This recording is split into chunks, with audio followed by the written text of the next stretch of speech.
Hello and welcome to the first. Well, I don't want to say it's the first Get in Tune, but we're back. We were on a bit of a hiatus. It's the first one since we've been back. Um, I'm very excited for tonight. I'm sorry we started a few minutes late. Our guest had a little technical difficulty, and he's still having a little bit of technical difficulty. But I did not want to start too late, so here I am. Um, for those who are new to Get in Tune, thank you for tuning in. Please like, subscribe on YouTube if that's where you're watching it. On Twitch, follow along, and if you're watching on Facebook, please like the GetInTune.net page. Um, so I'll just tell you a little bit of why I went on hiatus. I didn't make an announcement. I was going to, and then I forgot. Um, Basically, I fell a little ill. I had to have some surgery. It took me a little time to recover. I'm doing well. I'm not going to go into the surgery or anything like that. My voice, you'll find, is a little scratchy at times. I had a little issue with the breathing tube, which is why Get in Tune was on hold. I had a very sounding voice like this for a while. It was very hard for me to talk, um, but I'm doing much better, and I have missed doing this show. I have missed sitting down with comic artists and animators and writers and directors and all the people I've chatted with in the past, and just talk art, talk comics, promote what they're doing. I have truly um, missed doing this. I'm excited to be back. And for my first show back, which will now start becoming regular. I have a guest plan for next week, and we got some really good stuff coming on. I'm talking to a few things, a few people. Some of them worked on this book right here, Zorro Exploits. With me, I illustrated 2 stories in here. Came out towards the end of June or beginning of July. I don't remember the exact date. But you can get this on boldventurepress.com. It's $20 for a hard copy. There is a virtual, like a digital copy, but I don't think they have the artwork in there. Hey, Mike, thanks for tuning in. Thanks for saying glad to have you back. I am thrilled to be back. I am loving that I am back. I have been doing a little streaming on and off just to practice and get back in the hang of it during the day. I'll be doing it again very soon, probably next week. I don't know if I'll do anything for the rest of the week, but yeah, I'm thrilled to be back. I am looking forward to chatting with tonight's guest, who is a good friend of mine. And I'm not pausing because I'm questioning if he is a good friend. He definitely is. It's Ray Felix, and he's been on the show plenty of times. Actually, before I stopped, he was my next to last guest. So my last guest was Pat Sandy, who does the Next Door Neighbors comic. And before Pat was on, we had Ray Felix. So he's going to come back. He's got a Kickstarter for one of his stories called Punchline. We're going to talk about that. We're going to talk about a bunch of stuff. So let's bring on Ray, who doesn't look like he's having technical difficulty, except he doesn't look like he's sitting in his seat right now. So let's wait a moment and see about bringing Ray on. I was just about to click to bring him on, and he got out of his chair. So let's if you guys listening, tell me if you hear any like wind coming out of my like into my mic. I had my fan, I turned it so it doesn't blow on, blow into the mic, but I still want it on me a bit so I could not die of the heat in my studio here. Ray is sitting down, so let's bring Ray on, and here we go. Hello, Ray Felix. Oh, hi, how are you? Doing good. How are you? Good, just catching up on my reading of Oh, the what are we Essential reading? Jack Kirby. Oh, of course. You got to look at. We have had this discussion privately and publicly about our love for Kirby. I'm sure we're going to be talking about other artists tonight. I've looked at the Kickstarter, and I believe there's going to be a little bit of talk about Will Eisner tonight. Oh, Uh, yes. And Bill Finger. Definitely. But I don't know about that much yet. I see the Eisner uh, stuff coming at it. Like Oh, yes, yeah, just your covers alone, it looks like yeah. it's a Spirit cover. Yeah, we have a lot of Eisner stuff going on. We did off topic. We did a Black Power cover that was an homage to Eisner. I don't know if we're going to use it or not. But well, that's for the Black Power Kickstarter. Maybe we'll do like an alternate cover thing. Okay. Um, yeah, it was Trevor drew it and I inked it, and it was the first time I inked any of his stuff because he usually inks his own stuff. But it was a pretty Yeah. cool collaboration. And it was actually one of my favorite covers Really, that's in cool. the Well, I'll Spirit look forward magazine. to seeing it. I Yeah, look so forward to seeing it. So let's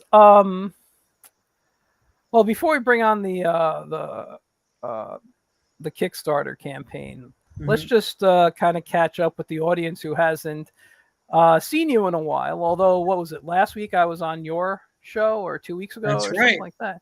Yeah, Yes, we something had a like that, two, long 3 weeks ago. Yeah, that's we right. did like 2.5 hours. Yeah, we did. That was good. Yeah, Actually, that was last week. I think it was last week. yeah, it Yeah, was which is last good. I'm not that big of a Tuesday. slacker. I'm hoping to bring in some other guests and stuff because there's been makes basically Chris, myself, you, sometimes Tom. Yeah, Um, I guess I was so caught up with all this other stuff that I was just like didn't have time to really invite guests and manage the show the way it yeah. should be. But I need to, I Yeah. do love doing this. It's just I do too much, and that's the problem. I went from doing nothing to doing too much. It's like I I've totally get you. experienced. That's because I lived the life of doing too much. None Mhm. of my work ever got done. I Yeah, was always doing stuff for other people. right. There's the day job. People ask me if I could do work for them, and bills got to get paid, so my stuff gets pushed aside, and then I'm either too Mhm. tired or you know, obviously my health issues I had, which Mhm. we're not going to go into and talk about, but Right. you know them, and Talk about and Eisner 7 years ago. yeah. We did this show in the Bronx, Mhm. which was an Eisner event, uh, I remember and you talking about that. at Poe Park. You didn't make that one. That was pretty No, good. I didn't make that. I don't think I was invited, but it's okay. Uh, That's not true. It was open. It was open for like 2 months. Come on. No, it was March 1st to April 30th. That's right, two mm, months. It's the 75th anniversary. Hopefully, we'll do another one.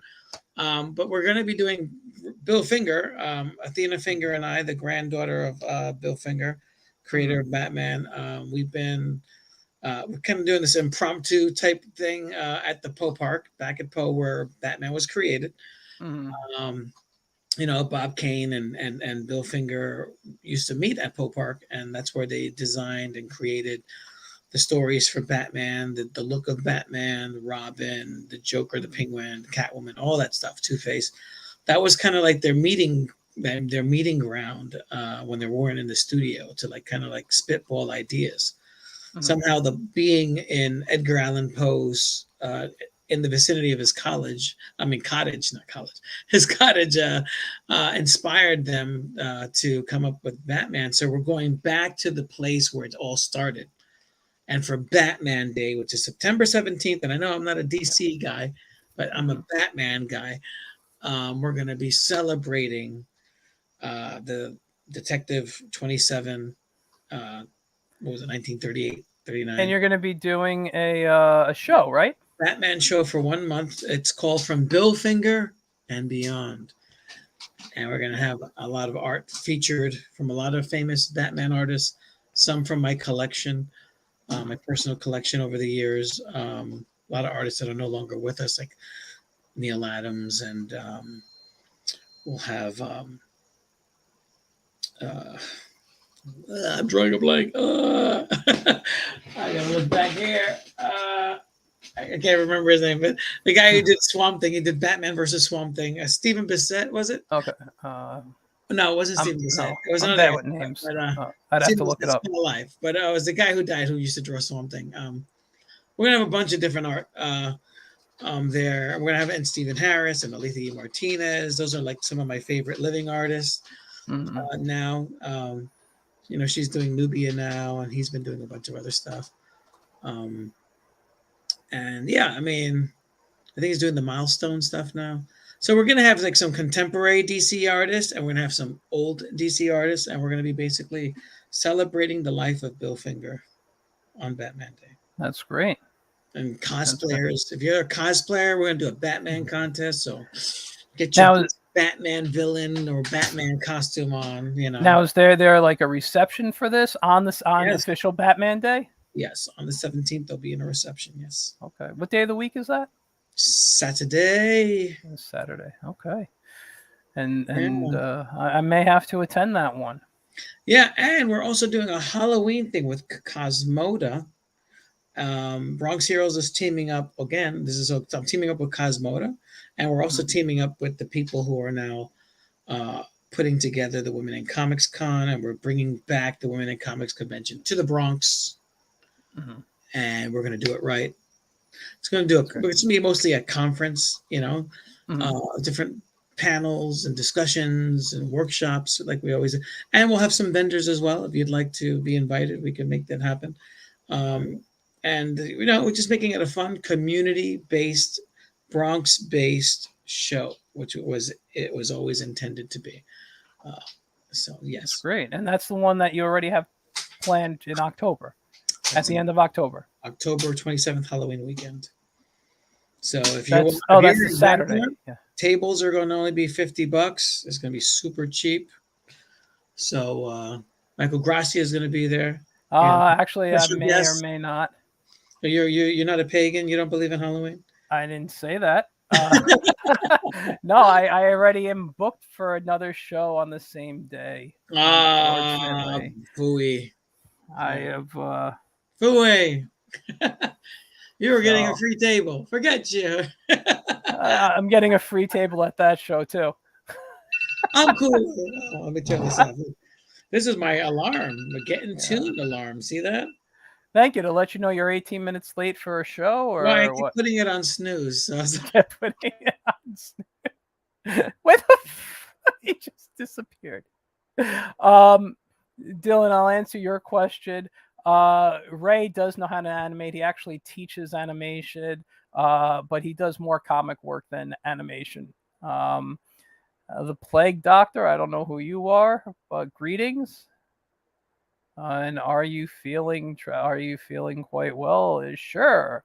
Let's bring Ray back. So, Ray, that was not on purpose. That was like an FU to me. Like the second I think I rolled over one of my wires, so it's like I better not move the computer at all. I love that you bought a brand new computer, but you couldn't use it for tonight, so you're using your old computer. So we're gonna have tech. Look at that, just That's the crap, Max. I was just enabling my. I just spent an exorbitant amount of money on this computer, and it's trash. Well, hold on. Before you say that, what kind of computer did you get? It's a Macintosh. Is it the M1 chip and all the bells and whistles? That's what I got. Do you have the 14-inch? I got the basic 14-inch package. Oh, well, I got the 16-inch. Okay. Because I have to. My mail thing pops in. I need to like. I need the whole 16 inches. I'm just kidding. Dude, it's no. I I 15-inch screen for years, and I was just like, I can't animate well on this. I need a bigger screen. But then, do you only use that screen though? Well, I mean, I have the Intuos thing, that tablet, but that one's also 13.3 inches. So I'm like, I could get the 27-inch one, but I don't feel like investing in $700 on an Intuos. I'm sorry, just I will say this, because I have the 14-inch MacBook Pro with the M1 chip in there. I also have another monitor up here, which is where I'm looking at you. That's why I kind of have this weird angle. And then I got my Cintiq down below me, which is where when I look down on the screen, I'm looking at that, and that's when we look at the Kickstarter and stuff. I'll be looking over down there. The Cintiq is just too many cables. It's annoying, But I didn't use it for years. I was using my old Intuos because I was more, and I don't even like looking at the screen and drawing on the screen. I'm over it. I just basically unplug it because it's always blinding me, and I'll just use it like a mouse pad.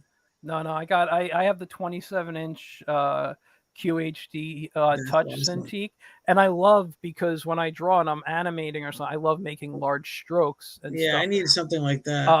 But that ran you $2,000, right? When I bought it with everything, because I have the ergonomic stand that came with that I could have bought extra because I like to angle and move. Like the stand itself, the Mm-hmm. basic stand that's built in is okay, but it's really like one level. Mm-hmm.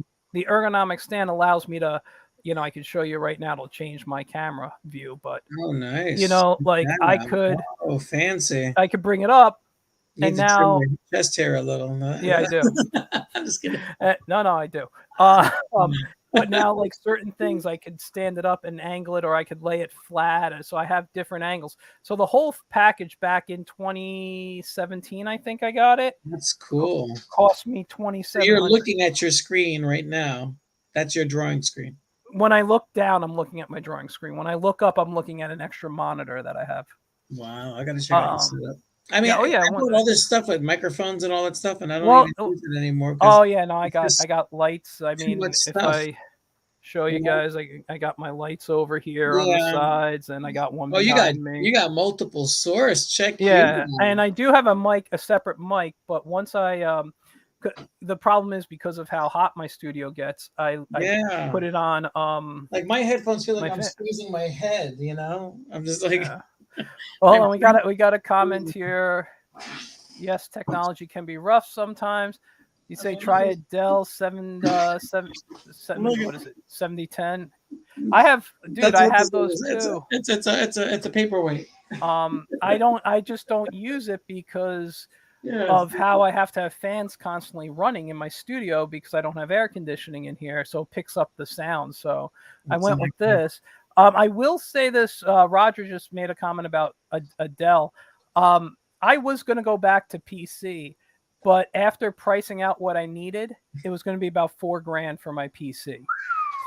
Now, and by the way, George is watching, so good evening, George. Hey, Jorge, what's up?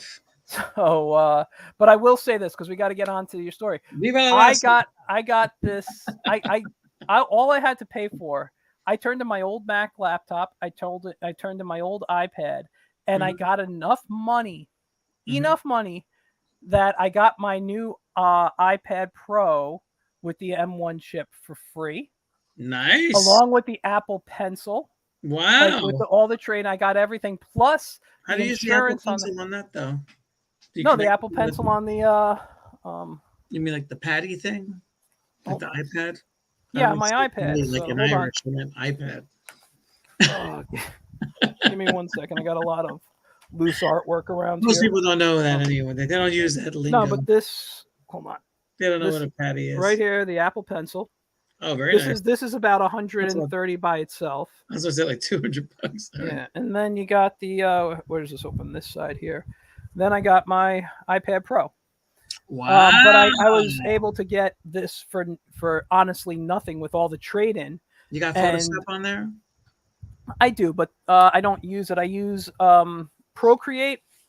Oh yeah, everyone talks. And I use what is it? Clip Studio Paint. Really, when I'm on here, Procreate's more for fun. Clip Studio Paint is for actual work. Oh, Clip Studio, yeah. Yeah, I like it, but when I'm on, my actual computer, I'm on Adobe Animate or Toon Boom and stuff. So before we get started, we need to hypnotize the audience to just focus on the stone. Before we start talking about the podcast, I was talking about the Kickstarter. How about you wait until we put the Kickstarter up? Donate to the Kickstarter. The Kickstarter. Dylan, I think I mentioned before. You said you're making a cartoon, so Dylan's making his own animated short, and he would like us to watch it at some point. I can't do any animated shorts. You can. I'm just not on this lazy. computer. I'm too lazy. I've had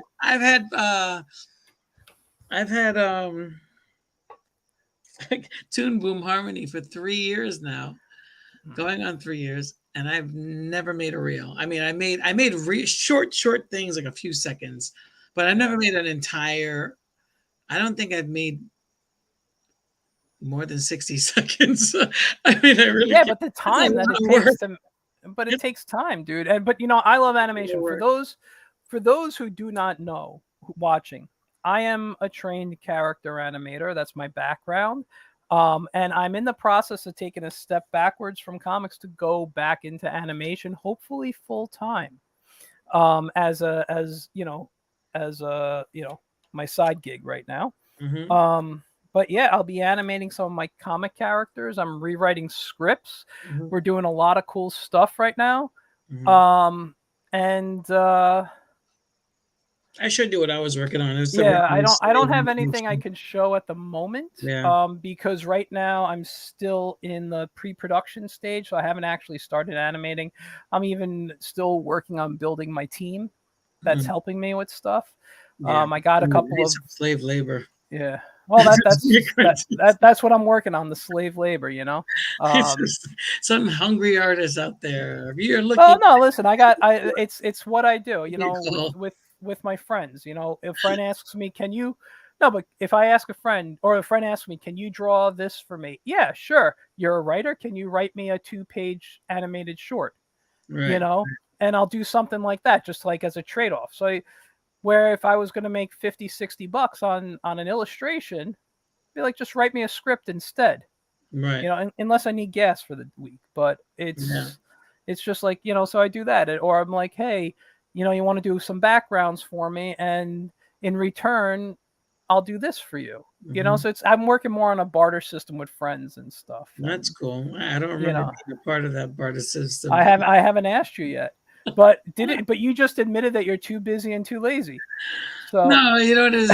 I really hate repeating the same thing over and over. But actually, I did have fun doing a rotoscope one. I did like 186 frames for a rotoscope of one of these TikTok dancers, which I thought was really cool. And I changed them into like punchline. Never got to finish it though. And actually, I was trying to finish it this summer, and I think I might have accidentally deleted it. So I'm oh my god! I'm not I've done rotoscope. I'm not a big fan of it. I do it if I need to, but I will show you something since you brought it up. It's not an actual. So one of my favorite dance sequences, that's the girl that inspired Roger Rabbit's Jessica Rabbit. Yes, but that dance sequence right there, Red Hot. Red Hot, yeah. She was from the Droopy cartoon. She had the wolf always after her.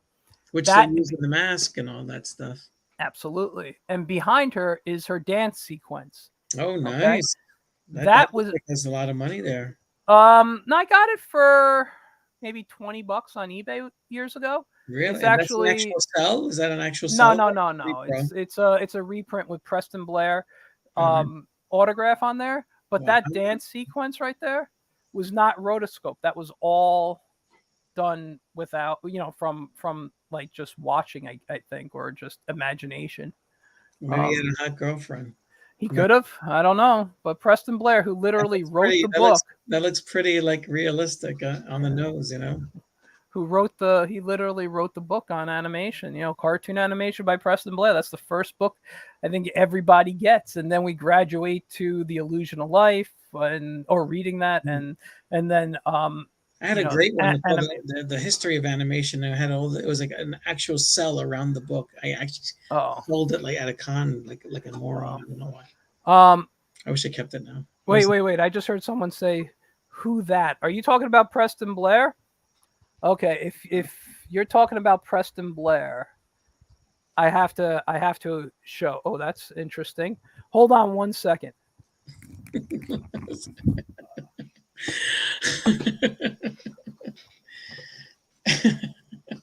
Hey, he left. I guess I could leave too.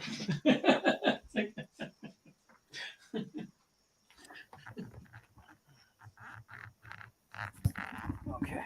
Whoa. All right, I'm back. So if you're asking who Preston Blair is, he is the creator of this book right here, cartoon animation. This is my second copy because my first one was stolen in like 8th or 9th grade. So then I bought another copy. Like I look back at this and like if you look at the price on here, it's like so cheap compared to what you'd pay for it today. She-Hulk approves. She-Hulk and Howard the Duck in production there. Oh, cool. They need to put Howard the Duck in that TV show. You never know what's going to happen. I won't know. I'm not going to watch it, but why? It's a great show. Oh, do we have to go into this, Ray? It's good. You can go read my I Facebook mean, post and see think how people about it. Think attacked me. about what John Byrne did, right? And what was before John Byrne. And I Okay. think it's following suit that same ambiance Okay. of Let John me say, I've said that before. I am not anti the book. Byrne. I'm anti the show. No, I know. I got it. I have a lot of issues with the show, But think about but it. The only She-Hulk TV show or movie actually film that we ever had in the last 25 years was this China's pornography of the She-Hulk. And she had like 5 or 6 films I did not know that. from Vivid. You didn't know that? Oh my God. You gotta watch them. Those are more comic book accurate than any of these MCU films. Okay, I don't. They have I'm the sorry. Avengers That's and not my go-to viewing. hey Uh, man, China, rest in peace, China. It's like and Dylan, yes, I do have that book. But you yeah, might like right. the China ones better than the actual MCU Oh TV my show god. because it is comic book accurate. Like they were serious, you know. Okay, Yeah, I'll take your word for it. and Hawkeye Uh, looks like Hawkeye, you know, like and I Spider will. Woman. I Spider will Woman. take your word for it, right? Yeah, they have the '80s Avengers in there, you know. Anyway, Right. rest This in is peace. about So your let's get on about with your the Kickstarter. show. Let's get. So before we bring up the God, I don't drink alcohol, but right now I kind of wish I did. It's a good idea. I should break out the Jamesons. Oh yeah, that's all I need you to do. Let me plug in my phone while we're waiting here to charge. Um, Just Google it. Vivid Films. yeah, well, you know who did it. You know the actor. Do you know the costume designer by name too, or what?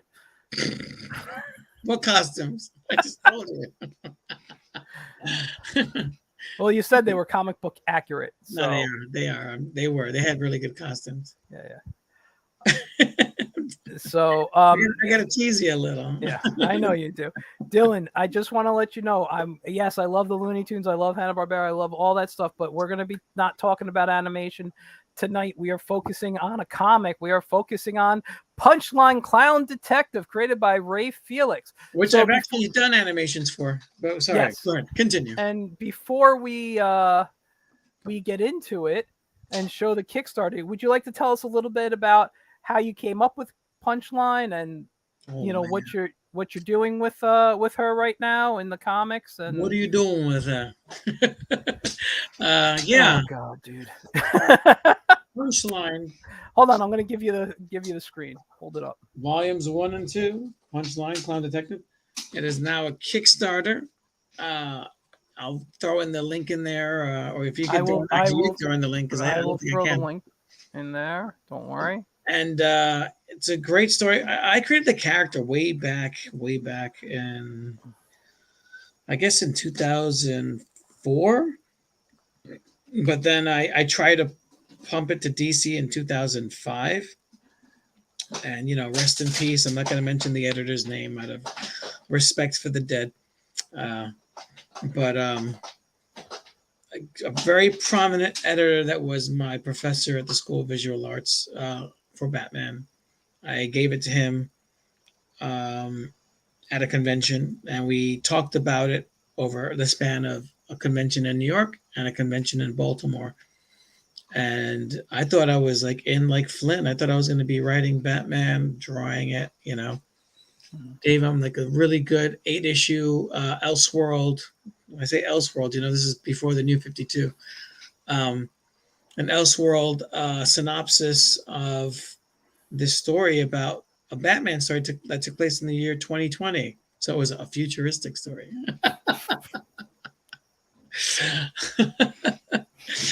Anyway, make a long story short, I started seeing about in 2009. I started seeing elements of the story because I'm a Batman reader. I've always read Batman, and I started seeing elements of the story that was starting to appear in the comic books. And I won't place the blame squarely on that editor. I also had a roommate at the time that worked for freelance for DC and Marvel, and I know that he saw a lot of my stuff, and so who knows? But I know that this person I gave directly to, they said they would confirm whatever. Um, there's just the industry is just a bunch of knives, knives out. Yeah. So anyway, long story short, I started seeing the death of Batman, and my story was actually about the death of Batman. Oh. It was they called it Battle for the Cowl, right? I think I remember that. And just so we can answer Dylan's question, yes, Ray did make the comic. Yeah, Um, and then mine was called Mantle of the Bat.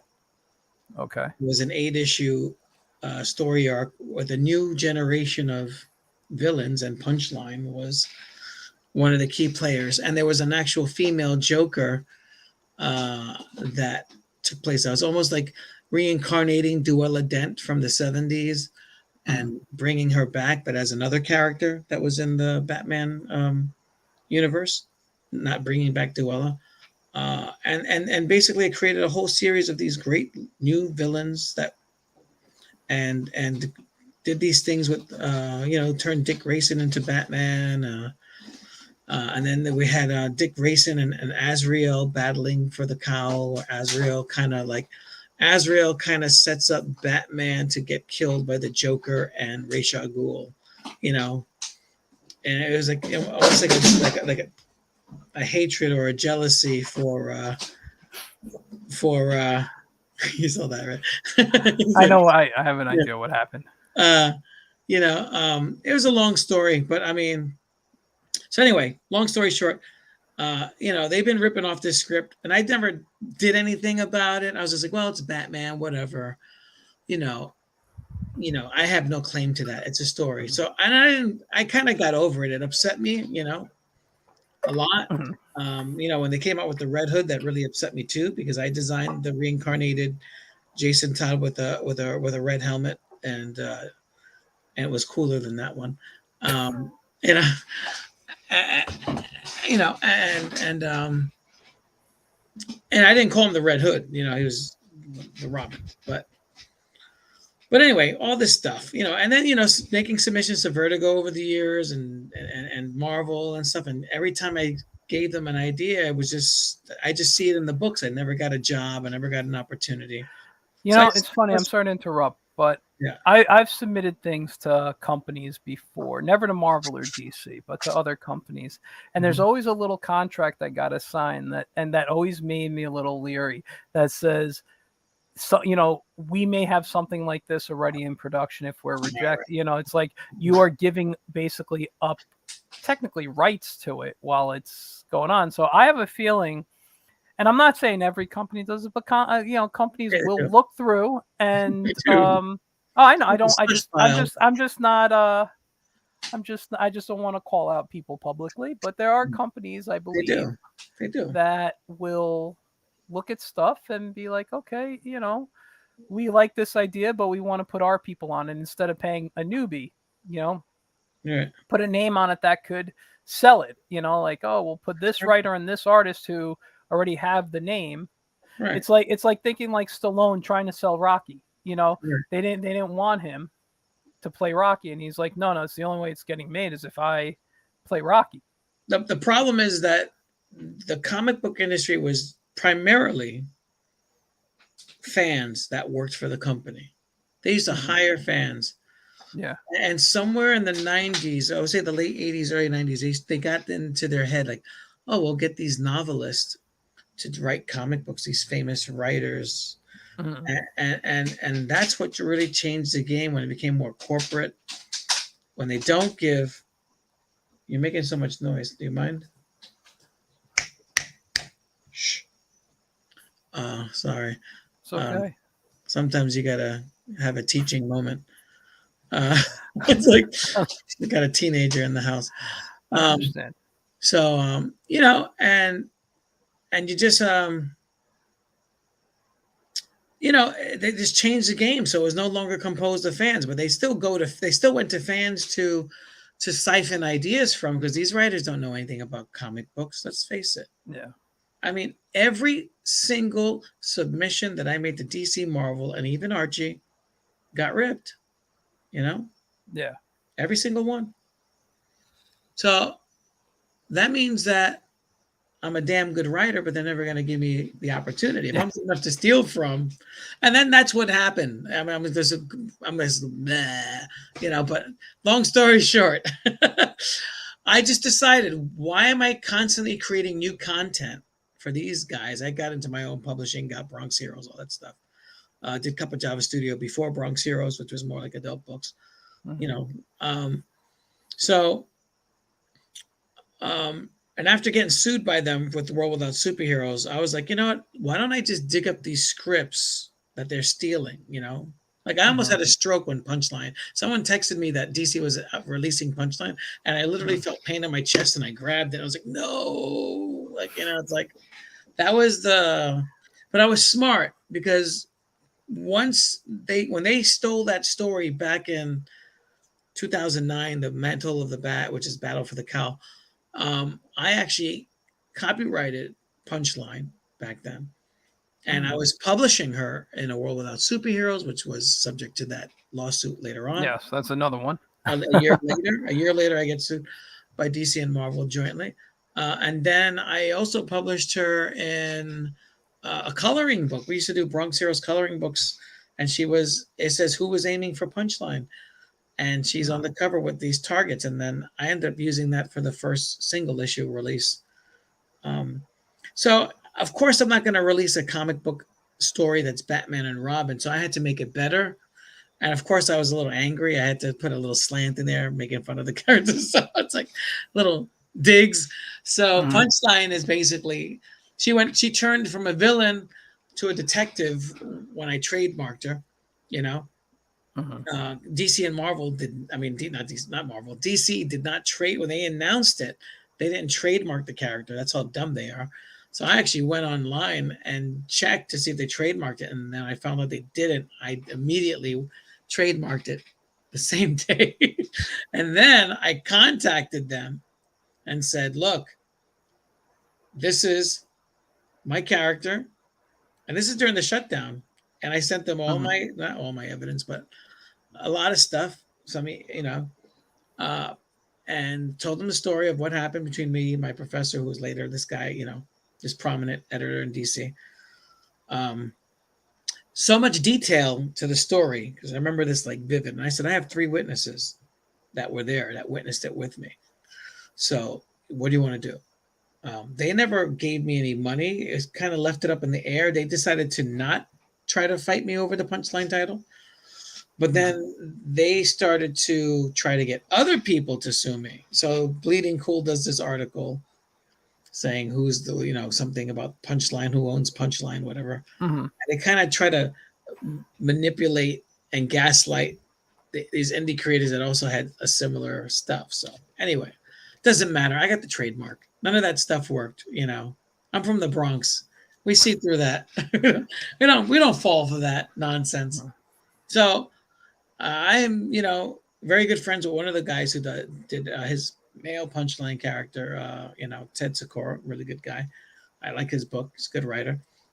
He has Mhm. a book called Bloom Out that's really good. I suggest people read it. And the other fella, we talked mutually, but never developed a real friendship. He seemed a little like too close to the vest. He has the Antarctic press. Still a nice guy. Punchline, and we talked and discussed things about how to approach this situation with DC. So, all that being said, I went to work and finished this product that I started a while back before the shutdown. And while we were in lockdown, I said, I need to rewrite the story. I changed it. And I had several pages, almost an entire issue that was debuting anyway, talking about like synchronicity, right? So I ended up going back to the original script and started taking more elements from the script. Yeah. I was like, if this was good enough to steal, why am I not using this? And then the same thing with, you know what I mean? So I have like scripts I did for Dead Man. I did scripts for, Batman, obviously this Punchline character. I did scripts for the Hulk that got stolen, Red Hulk. You know, did a bunch of stuff. So I'm still waiting for you to create something that I can steal from you. I mean, well, you know, I just saw something. I'm not going to even talk about this, you know, because you know this strings is attached to this. But I saw something just this past week that DC is like they're just constantly, while they were suing me, they were doing their new 52 thing, and they're just taking ideas right out of the book they were suing, The yeah, World of Superheroes. So it's been 15 years, and they've been taking stuff still out of my books, like and still buying. I know that they're still buying stuff because they're still sampling, you know, and I can't blame the lawyers. They're just lawyers. And you can't blame the editors because they don't know what these writers and artists are doing, you know. So they're yeah. just so whatever. But So you can, like, maybe take a little comfort in knowing that DC isn't doing well right now with oh yeah, they're gonna have 12 titles and maybe a year or less. And they announced in 2017 that they were cutting back yeah, from their 52 titles, and they delayed it in 2019. Then the pandemic happened. yeah. But DC, now that it's owned by Discovery was supposed to like shut it down. Like they were slated to just publish 12 titles. Yeah, DC Comics was not going to publish any books anymore. It was yeah. going to go to, I think, was it Penguin or Random House? I forgot. I think Something. I think. um, I'm sorry. Continue. I'll say my thing after. so. They're going to be buried, you know. Yeah. So I I have a feeling that DC at at some point is, I don't know how soon. And I haven't been following this. This is just from what I remember from the last time I've paid attention a couple of months back. But I have a feeling DC is going to come very close to closing the doors. I think they're going to keep yeah, the door open. and their Like, movies stink on top they're of it. going to keep the light on. They're going to well, we'll talk about that too. But no, but they'll keep the light on I kind of like just it, to, but they stink yeah. though overall. You know. Well, God, I could just, you just make me want to bitch so much about certain things right now, and this is about your punchline.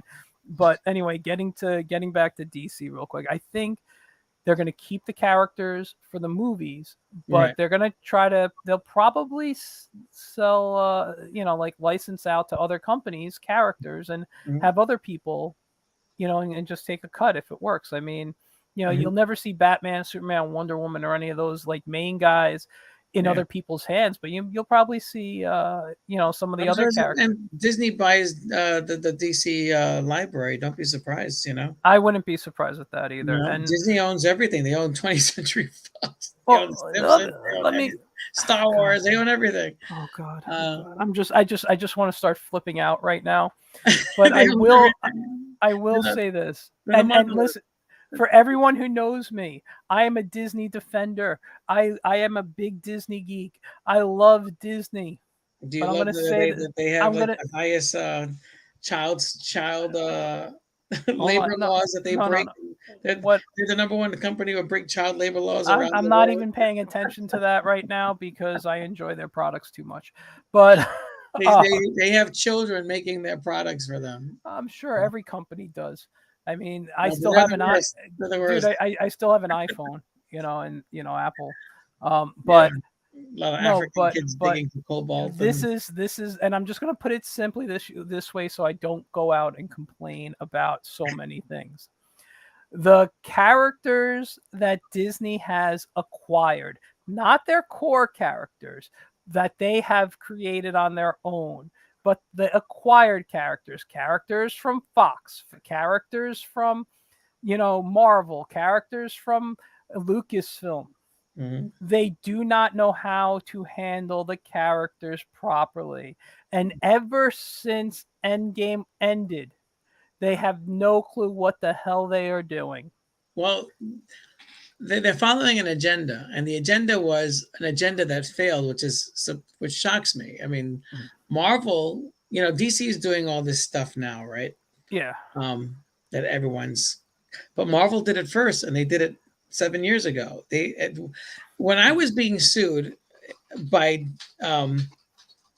Marvel and DC jointly, I think it was the Mm. next day or the next, it was a few days after that they sued the Kirby family. So they had Really? 187 lawsuits active during that time in 2010. Really? Wow. Um, Most of them were about the word superhero, but they were Yeah. suing Kirby's family. And during that lawsuit of Kirby's family, they canceled the Fantastic Four. Hmm. It was like they didn't publish Fantastic Four for like over a year. Yeah, it's been Uh, long. No, it was longer than that. I yeah, know it was that. over a year. It was like maybe 3 or 4 years. It was Yeah. almost the Excuse entire me. duration of the lawsuit.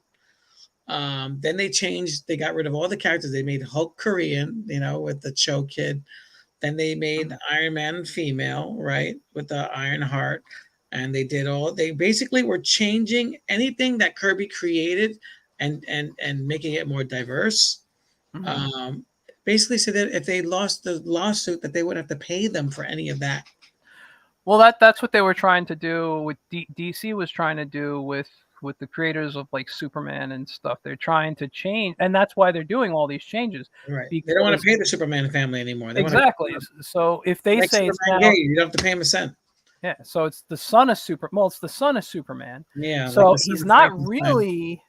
he's not really the Superman. Clark Kent and all the Right. characters that they created and built into the universe. Right. So they don't have to pay him a dime. He's Jonathan Kent. Yeah, so they're pushing out these legacy characters, whether it's diverse or not. I feel they're pushing out legacy Mhm. characters more now, so Mhm. that they can say, "Hey, we don't have to pay people anymore." Right. It's a financial thing. It's a financial, and so that's Yeah, why I'm all for diverse characters. I'm mhm, an ally to the yeah, LGBTQ, IA, family, and comic creators and independents. I'm all for that, 100%. yeah, Um, but I know that DC and Marvel are doing this for pure financial uh, leeway, so they can screw the creators and not have to pay yeah. them a dime on And those. but at the same time, while they're doing this, while they're going through their agenda, Mhm. they are, and it's for their financial reasons, they are ruining what's going on in the books because they're alienating certain fans, and the new and they're not, the new fans aren't buying books, they're not bringing in an audience, Yeah, they don't care. Every you comic know. book store that was up here where I live Hmm. now sells records and Yeah, those little figurines and the game things, and I they're re not comic book stores yeah anymore. They have like a I little corner that one became a total toy store. yeah, yeah, no, Um, it's just it I mean, I listen, would buy if them. it done correctly, those books could have sold a crap ton, Yeah. you know. I just think, and I'll say this too: the comic shop that I shop at, when they first opened, they probably had maybe one or two columns of shelves of indie books. They were always indie friendly. Hmm. Now the store is half indie. Right. It's the it used to be the largest was Marvel, and Yeah. they had these two columns, and they had probably three columns or so Hmm. of DC. Now DC and Marvel are about equaled out, and the half the store is I indie noticed books. that today too. That the shopping mall store, Newbury Comics, they have. It used to be like half the store was comics. Now it's like literally a corner, like Yeah. two little bookshelves. But one bookshelf is Independence, and the other one's Marvel and DC. Wow, I haven't been in Newberry Comics in a while. Yeah. Last time I was in there, the store had a decent comics section, but it was more manga and pop figures. Yeah, So their manga section is massive. It's more yeah, than half the store. I know I need to go there because I want to look into getting some new manga. And then Um, the other store that they're just opening up another comic book store in the same mall. They're haven't opened. They've been shut for 2 months. It's another chain. I forget the name of them. And then Toy Wiz, which used to be a comic book store, it used to have a great selection of independent and mainstream books mhm. and back issues.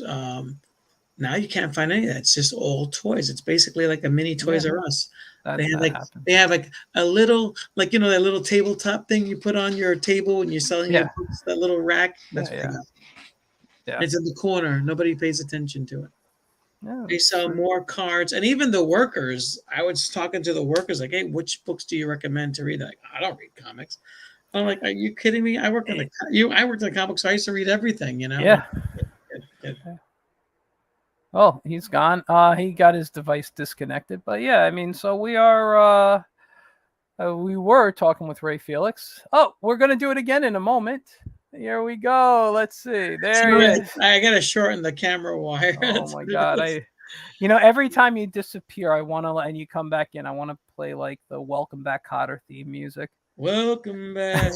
I said I want to play it. I don't want to hear you, man. Excuse me for living.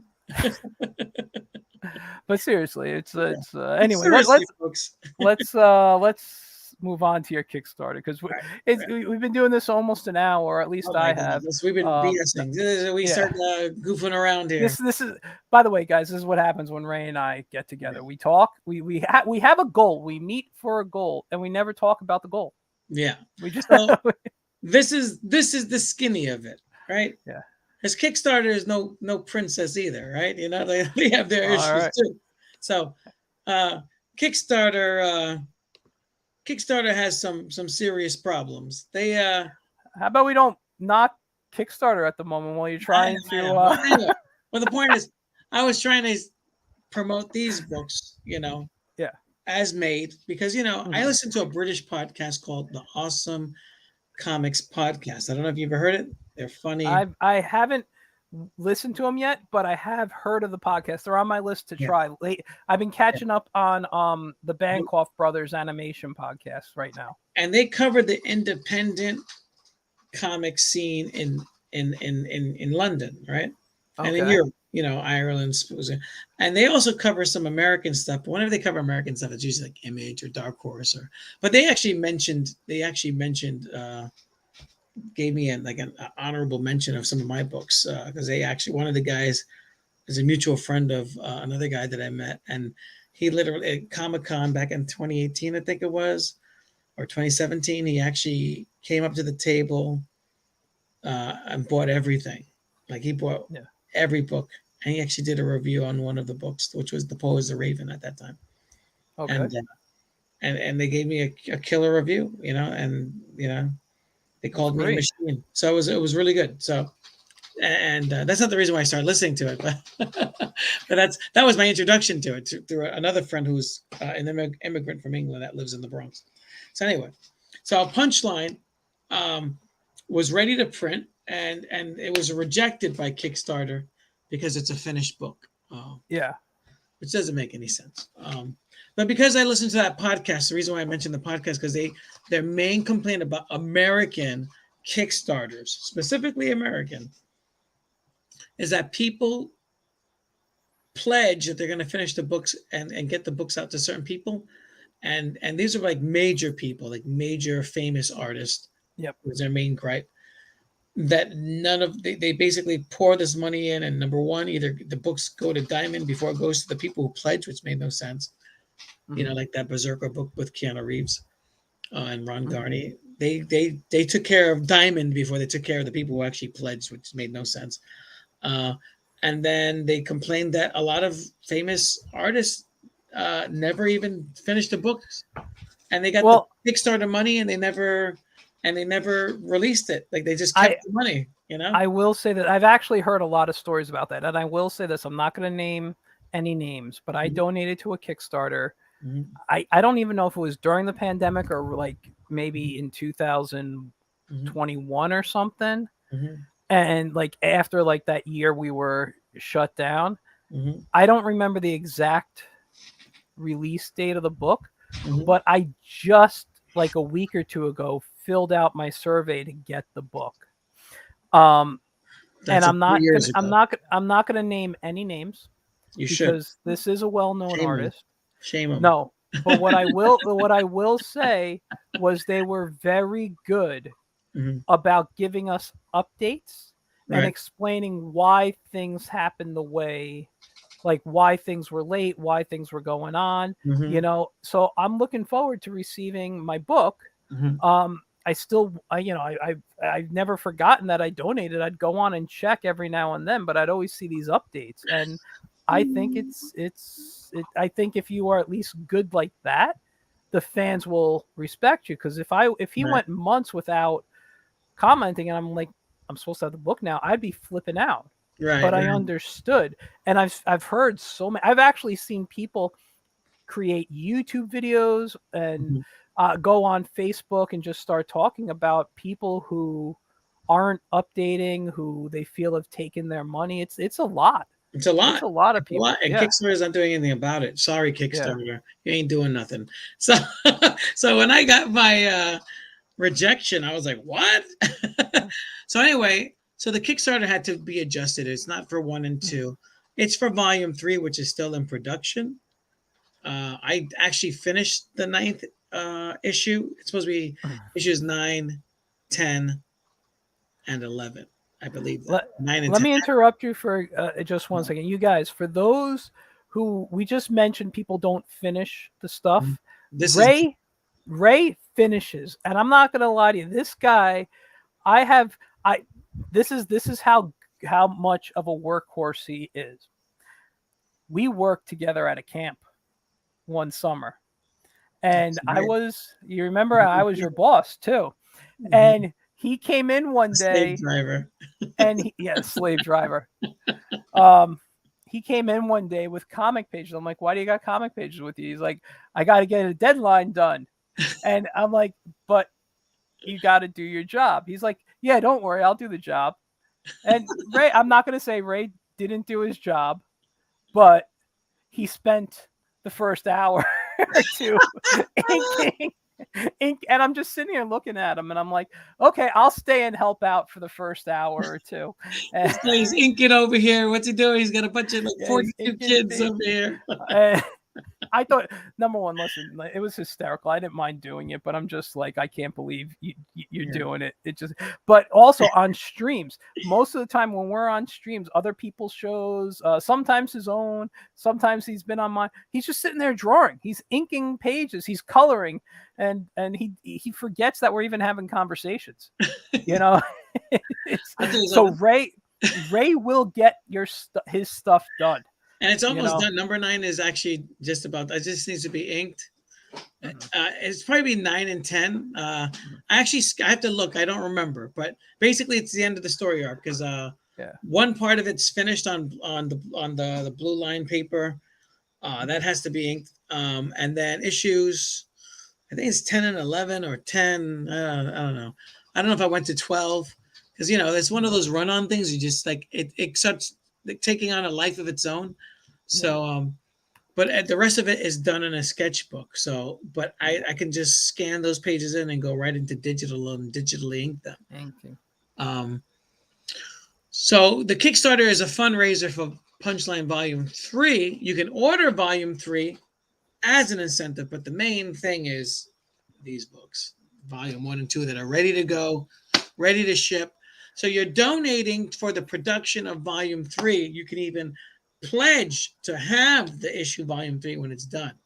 But what you're truly pledging for is these Cubanos here. These are the babies here. So you had to play a little bit around with this Kickstarter. Yeah. Let me just say one thing because I just got a comment on Instagram on the picture I posted of the ad for Today of You, and it's from our friend Andrew Frank Rodriguez, who says, and speaking of the camp, and this is why it reminded me. I saw this and it was speaking of the camp.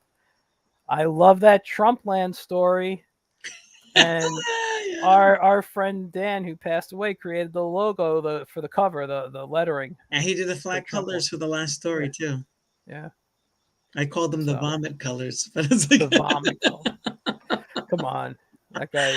He was. I mean, that's what all flat colorists do, though. They put these vomitous browns and lime greens and yellow. You can't say that about me. I'm colorblind. I only use bright colors. Yeah, me too. I'm not colorblind, but I use bright colors. Yeah, and what's great about this book, Punchline, which is very different from all my other books, is that it's actually black and white. And I haven't done a black and white book in like over 20 years. And me, black and white is like, but the problem is a lot of people that read my stuff that like my artwork. I mean, I'm talking about maybe 5 people, but I mean, a lot of people at the shows, whenever people buy my books, they're like, I love your colors. I love the way you draw. Your colors are different. They're like, I would love to see your work in black and white published. And I'm like, are you kidding me? Like, no way. Now I was trained as a traditional black and white artist because I was trained by Howard Post. Was trained by, Carmen Infantino. and those guys really emphasize that a black and white comic book should be like a finished book. So I used to back in the day did the Zeppos, the Zeppatones, all that stuff. That it was strong enough to stand on its own. And of course, as the digital age progressed, people would start to change and say, "Well, leave room for color. That's too dark." Let me say this. I'm sorry to interrupt you, but I've been thinking a lot about this just as you were talking. Mm-hmm. And when I started, I only did black and white. Now, like I said, I'm trained Mm-hmm. in animation. My background is, make sure there's color in the stuff, and I've studied, comics and understanding. I studied under Richard Rockwell, who, those who Awesome. don't, who was inked the Steve Canyon strip, and then when Milt Caniff passed away, he finished drawing it in ink in the strip. I met him. He was a court artist as well, wasn't he? Yes, I he met him. He had a studio here in across the water in Peekskill. Yes, I've been to he had his house in Peekskill. That's where he worked Yeah. from. And I don't know if he had a separate studio. I always met him at his house. He had a I'll tell studio. Yeah, he had a yeah, studio. and I met him when he was wrapping it up. He was oh closing. really? Because what happened was I was at a college called well, he's gone. So I'll tell you guys the story. I was at a college called Empire State College. That's where I was getting my bachelor's from at the time. It was an independent study school. And what would happen is they would sorry man. So anyway, okay, he's mute now. It's fine. Sorry, my camera. I guess I had to retire this piece of crap here. It's okay. It's okay. So anyway, what was the name of the artist again? What was his name again? Dick Rockwell. Dick Rockwell. What a well, he goes by Richard's his actual name, but everyone who knew him called him Dick. Yeah, that's what he was. But no, it was awesome. He was a nice old guy. And what happened was I was studying at Empire State College, which is an independent study school, and they're like, "What do you want to study?" And because what they do is instead of giving you grades and regular classes, you get credits. So that at the end, the teacher would say, "You've earned 3 out of 4 credits," and you're like, "Oh crap! Now you got to make up a credit and pay for it somewhere else." So I felt that was more of an incentive to do well, because I can slack off in a class and be like, "I get a B or a C, and I don't care. I still pass," Right. But this now it's going based on how much I'm paying, Right. So I said, I've done comics on and off, and I want to do a comic. Mm-hmm. So they set me up. They'll find, instead of calling it a teacher, they call it a mentor. So instead of finding it, they found Richard Rockwell, and he lived in Peekskill, and I'm like, okay. I lived in Mayapack at the time, which was a half-hour straight drive up Route 6. Yeah. And he told me where he lived, and I won't name it in case his family's still over there because he's passed away by now. Yeah, he passed away in 2006. Yeah. But he so I guess I met him, I think, a year or two before he died. Yeah, I had him in, I think, 2001 as my teacher. And we talked on the phone. And he was like, "Oh, you live in Mayapack?" I go, "Yeah." He goes, "Do you know where this is in Peekskill?" I said, "Yeah." He goes, "Just make a right there, and I'm at the top of the hill." I said, "Okay." So I would go to his house, and let me tell you, first of all, the artwork as you walk in, on one side is like all National Cartoonist Society, like original Charles Schultz and Sergio Aragones and Mort Walker and all these guys who just would like do these jams, and he had these like framed jam pictures. Wow. And then he's like upstairs at the top of the stairs. He had this, he's like, "That's the only thing I have from my uncle." And I go upstairs to look at it. And if I remember correctly, it's a character it's like a little kid sitting in a chair or something. Gandhi? And no, I don't know. It was just some guy, but his uncle, I didn't even put 2 and 2 together. It was Norman Rockwell. Oh, holy crap! I didn't put that together. Because I don't think like that. That makes sense though now, because he was a court artist, and he actually did the Central Park Jogger case. Yep. And he did a lot of pivotal cases. I think he did the New York Zodiac Killer case. He did Son of Sam. He did Jimmy Hoffa's trial. He did a bunch of cases. And he had like court drawings going downstairs to like his family room. Yeah. And I don't remember which one. Maybe it was Jimmy Hoffa's trial. I don't remember, but it was like the Kennedys that he drew at it. And so then you go downstairs, and he had this nice little family room, and off to the side was a little small studio space. And we'd work usually in the family room, like sit on the couch and we'd look at work. He'd observe my work and whatever. And occasionally we'd go into the studio to work. But yeah, I met him, maybe 10 times throughout my course with him. Nice. Awesome guy, got a lot of great information, an amazing inker. The other inker I studied under was Tom Gill, Nice. who he hated my inks. Tommy.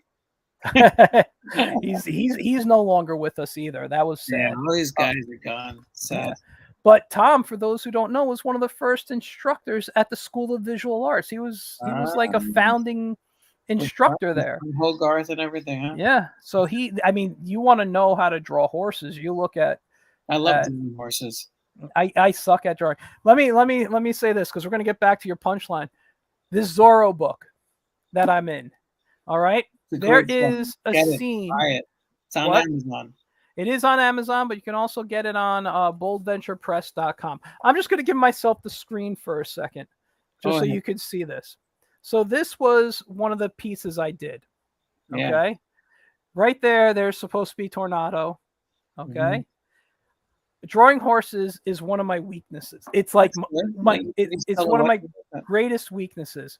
Now, I had a completely different style that I wanted to do. More of my means you have to draw horses every day until you get it right. Believe me, I did, and it wasn't working.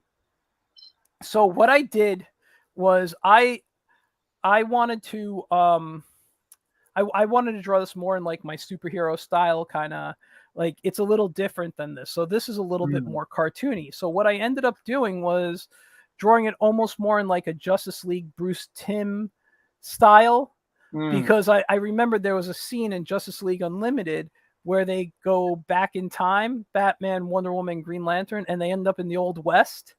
And I'm like, I can draw Bruce Timm style. Right. So let me go. And I paused that frame and I just copied the horse at one point. Was that based on the Elseworld Western of them? Like, yeah. I think so. When it was the Kronos was the villain, and he was stealing things of different times, periods, and things. Yeah. But I think they took some of those elements in there, if I remember correctly. Yeah. That's cool. But yeah, no. So yeah, I had to do that. But anyway, I studied under these great artists for inking them. I always think my inking sucks. But we were talking about black and white. This is what I was getting at. It was a long way to get to it. Oh, yeah. I ended up liking, even though I did color work, because I felt that I would keep black and white in there, and I would work with the contrast of the page. Right. And even though I didn't sell a lot back then, I didn't start selling until I started adding color into my books. Now I think with the acceptance of how much manga is accepted and read, like I have an old Harlock book right here, you know, and you look through it and all this, if you're in grayscale now and you're just doing this, even if you throw in a little of the Zipatone feel or, whatever, I think these are even more acceptable than color, because everyone's reading manga over mainstream comics these days. Yeah. That I don't think we need, and this isn't anything against colorists, because they make our stuff look awesome. I think if you know how to use the pen properly. Yeah, I went back to quill. I'm using quill again. I would love to, but my hand shakes too much. I can't do anything without the undo button anymore. I do it for fun. When I ink now by hand. When I started this, I was doing grayscale, like digital grayscale, and then I stopped. And I was like, you know what? I need to just do it. And then I started doing ink wash. The ink wash, unfortunately, didn't reproduce as well as I wanted to. The reason why that is because I realized that all the really good ink wash books that are out there are actually published in color. Are what? Published in color. Oh, are they? I didn't know that. And that's why they look so good. I was publishing in black and white. Yeah. But I mean, you can still see the gray wash. It's still beautiful to look at. For volume 2, I want to go back into the Zepatone now. Zepatone is super expensive. I used to have tons of it and gave it away like a fool. Now they make brushes. Yeah. So I started going into the whole going and started doing digital Zepatone. So Mhm. I went back into the digital color. Hold on, let me give you the page so we can see it. Go for it. Went back into digital color. I started doing digital Zepatoning, Hmm. and then I was heavily influenced by the movies, and not just the comic book artists, but when you listen to Jack Kirby, you're gonna always hear him reference Citizen Kane, Eisner as well. So going back into those old movies, watching black and white movies, and really getting a sense of that drama, that noir feeling Yeah, yeah. drama. So this one's heavily digitally Zepatone. And I started, like, you could see like a progression as the book goes on, that it just starts first, it's very minimal, and then it Mhm. starts getting really, by the time you get to the 8th issue, I mean, look at this page. I mean, this is beautiful. I don't, look at that. Wow. That's all digital Zep. Yeah, that's And nice. and that took just as long as coloring the book in full color, Yeah. because you really want to get in there. I mean, look at this one. This one's like crazy. Yeah. Wow. Like it's, at first it was like an accent here, an accent there, but then I was like, no, this thing needs to go like full throttle. And then Yeah. you know, and by the 8th issue, this is like the year 2020. So the Bronx Heroes, other Bronx Heroes, take place in the 70s, like Black Power is 1975, Heavy Traffic's in the 1990s, The Roach is in the 1990s. Well, actually, he's in the late 90s. And this takes place now, 2020, during the pandemic. Though the pandemic's not mentioned in the book because that's not what I wrote. What is mentioned is the drug. This is what DC has stolen, Mr. Tinian the Fake. Uh, there's a drug in the book.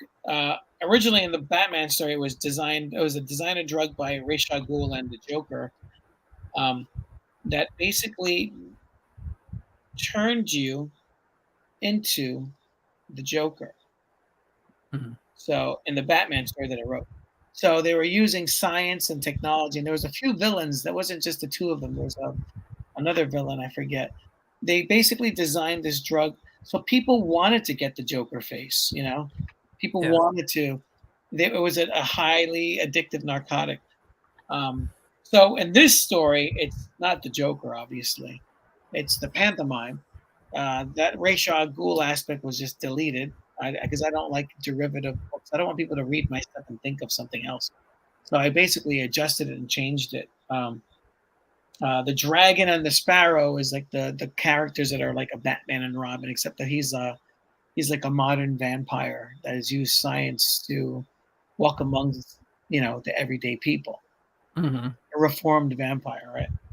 Um, and his accolades of these other vigilantes are like they're kind of like a obscure, very wealthy, rich cult. Okay. you know, but they find the pantomime a threat. And he's released this drug, so it's not like the drug is a menace because it's killing young people, but the people who survive the drug are actually genetically changing and altering into the pantomime, becoming him, his mind, his conscience, uh, and so millions of people who are taking this drug around the world are turning into him. So the original pantomime died a long time ago. Yeah. He's already dead when the story begins, but it's almost like the drug is bringing him back to life, the most villainous mobster ever to live. It's almost like if Scarface came back to life, the real Scarface, not Al Pacino. So the Tinian story, if you guys read the punchline, the DC's Joker War was exactly the same thing, except they turned them into zombies, and they were mindless zombies. So everyone that Joker ever poisoned, which didn't make sense, because this was a new drug, and they used nanomites. Hello, but they didn't explain how. I explain how. To bring back all these people that Joker killed back to life, and and that's the Joker War, right? Um, so it's corny. Zombies, really? Uh, it's like drug addicts are much more scarier than zombies. You know, I don't know if you've been to San Diego lately or LA, but they're everywhere. You know, it's like Yeah. so. And then there's another story that was ripped off, which was even worse, called The Three Jokers, which was made. People are raving about this story, and I read it, and it was crap. It was basically a Brian Boland knockoff. And it was basically, so they took the Joker War and they took the same premise. And again, in both of these stories of the Joker War and the Three Jokers, don't explain how was the Joker able to do this? Where did he get the technology from? How is he able to accomplish replicating himself? They never explain it. That's why those stories are shit. Well, if you read the original Punchline story, you'll know why. I'm not saying. You got to read it. You got to buy it. You got to read it. And speaking of that, we're about to go over the Kickstarter and see what some of the rewards are if you back it. But you know, we have a comment and somebody's asking, why do we both have a bunch of photos in frames on our wall? I'm gonna go because I like looking at them and it's my decor. I like to look at pieces. Yeah, we're artists. We like to look at things that inspire us.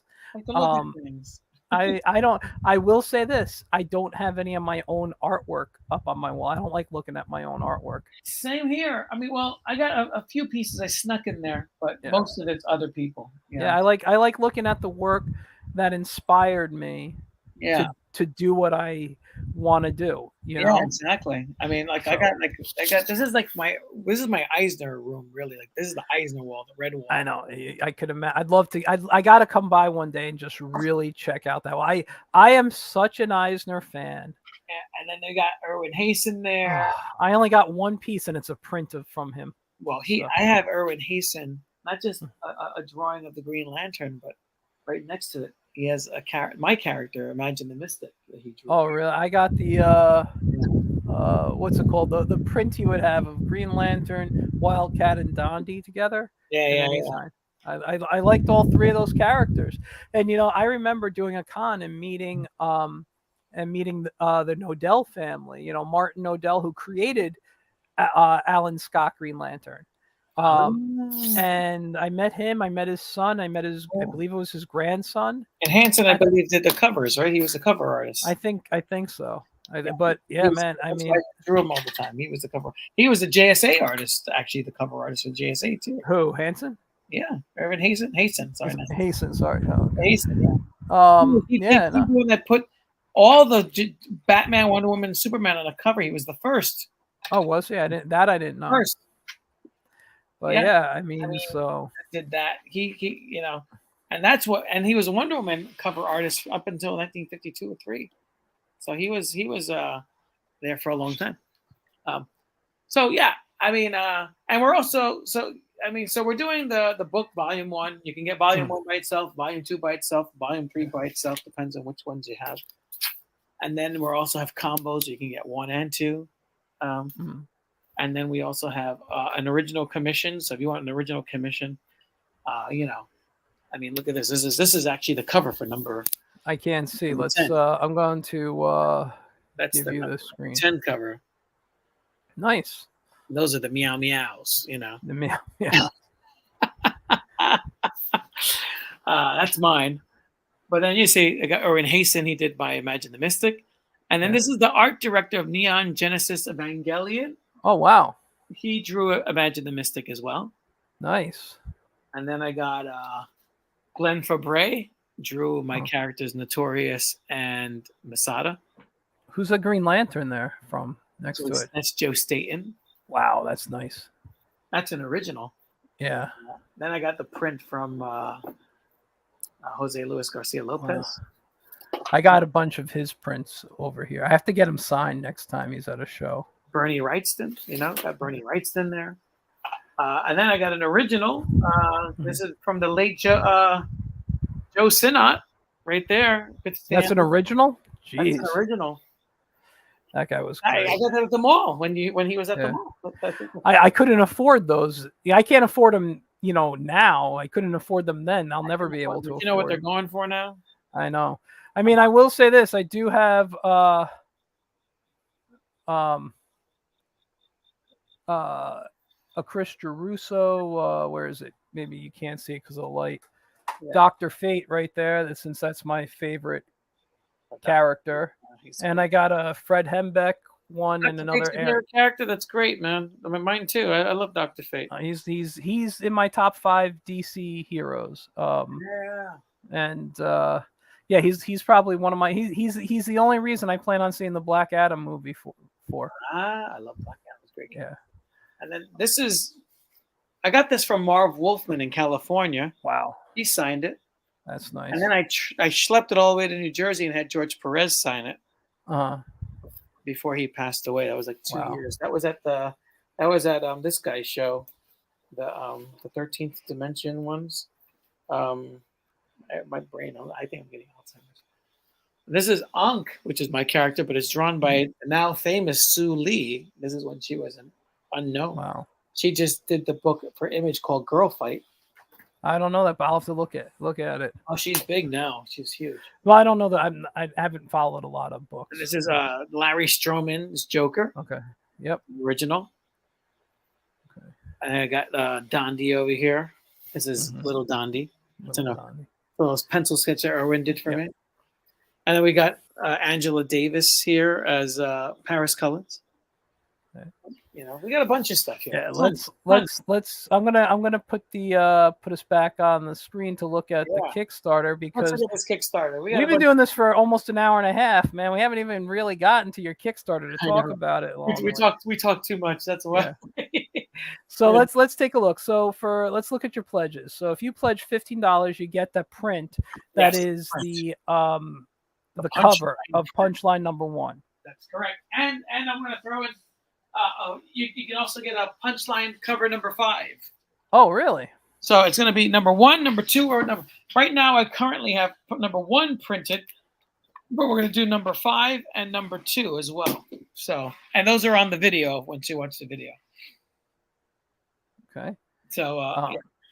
And then for $25, you can get either Volume 1 or Volume 2. That's correct.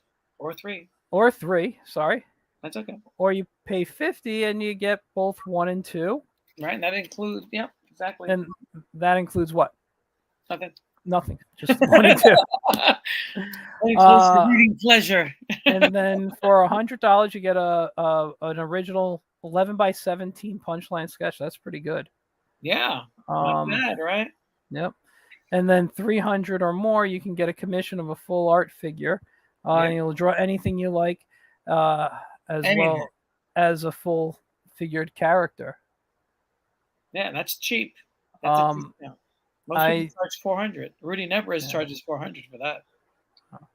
Hold on, I'm getting a comment here. It says, "Yo, this isn't working." I don't know what you're talking about. Isn't working, but link.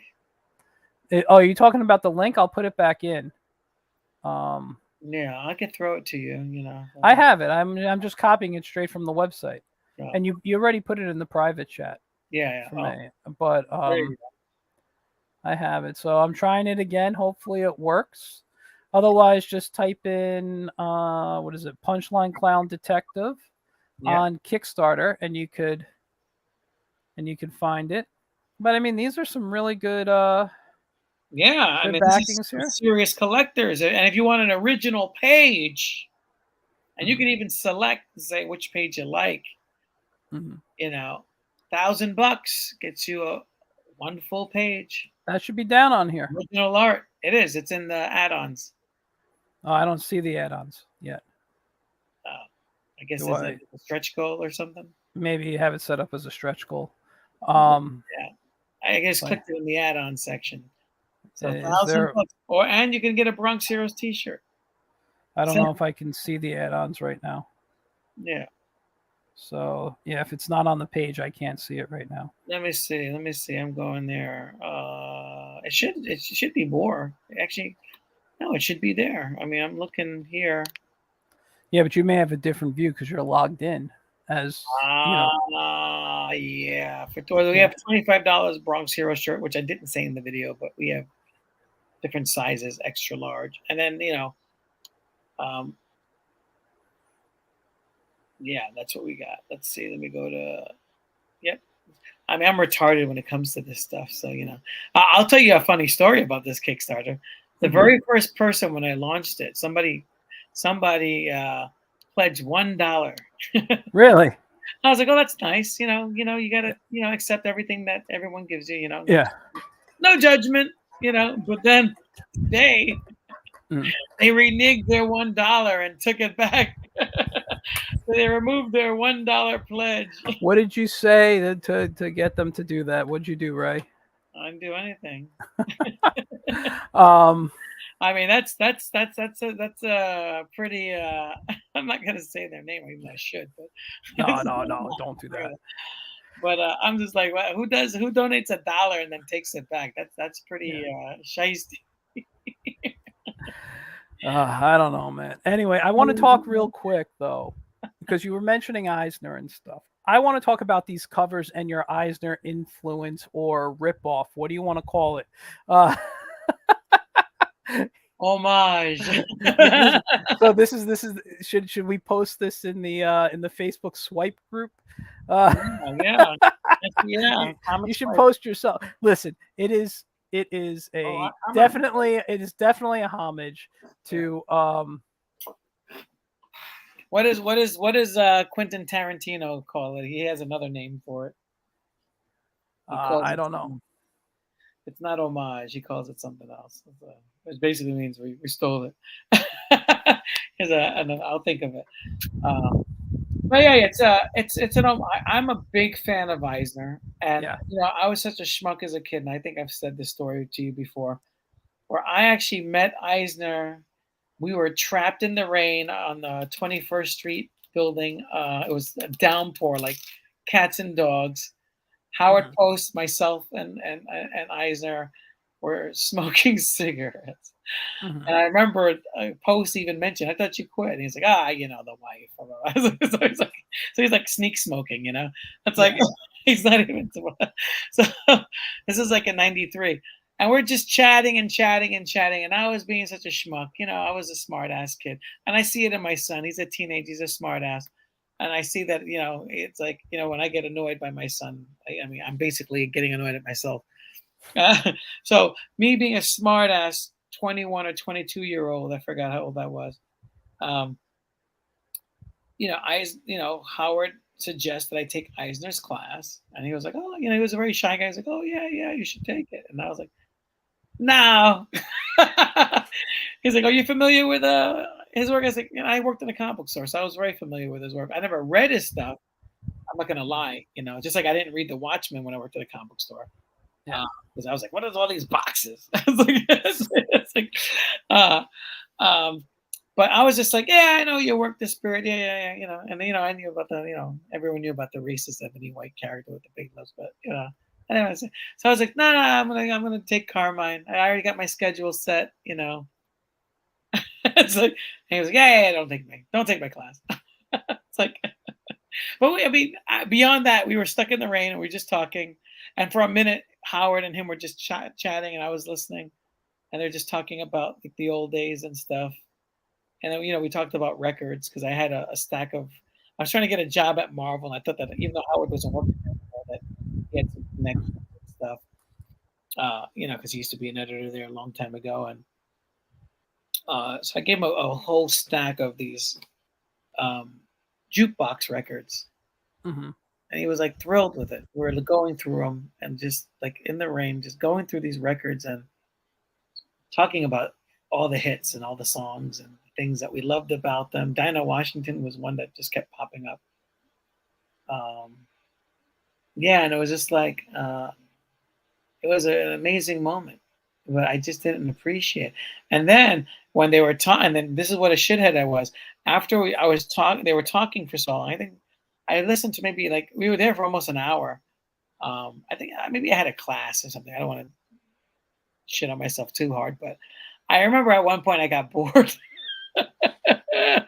And it was still pouring cats and dogs. Like, all right, I'll see you guys. And then I left, and they're like, "You're going out there? Why don't you stay?" But they were really stand-up guys, I would say. And I would see him like from time to time after that. But he was always on. He was like his little caricatures. He was like zipping that little old guy, he ran. Like, I mean, he didn't run, but he walked so fast it looked like running. You know. Yeah. So I'd be like, "Oh, I will," and he was like, "Zoop." He's like, whenever I saw him, he's like zipping, like zip, zip. Yeah, That yeah. guy was like, he was like a real New Yorker. Like, I'm walking, get out of my way. Like he was really a New Yorker. Like tunnel vision. Like I'm going this way. Maybe he was running to a class. Who knows? But it was just like funny, and I was like, this guy is so hilarious. He was a living cartoon. Like, Yeah, unfortunately, I never had the chance to meet him. He You was know? one of those artists I've always wanted to meet. I was such a big fan. Not just to the spirit, but just his work in general, the way he inked the stuff he brought. The way, you look at his work, and I don't think, we'd have artists like Frank Miller without him. And I'm not even talking like because they knew each other and stuff, but Yeah, I'm he was his talking intern for a like, while, too. yeah, I'm saying that Frank Miller obviously has a different inking style, Frank but Miller made his career off of Eisner's oh, career. I'm not gonna deny that. But Hello. what I'm saying is his inks are something I look at too on occasion. Mhm. I'd go look at Eisner over Miller, but Mhm. there's something about certain ways, like, and I say this because I hate my inks. Mhm. I think my pencils are so strong. I can capture emotion really well. I capture motion and emotion Mhm. in my pencils, but the second I put ink to paper, Mhm. I ruin my drawing, which is another reason why I go digital. Make copies. Well, that's why I go digital now. Is also, but also my hand isn't as steady from medicine. So You ever tried meditation?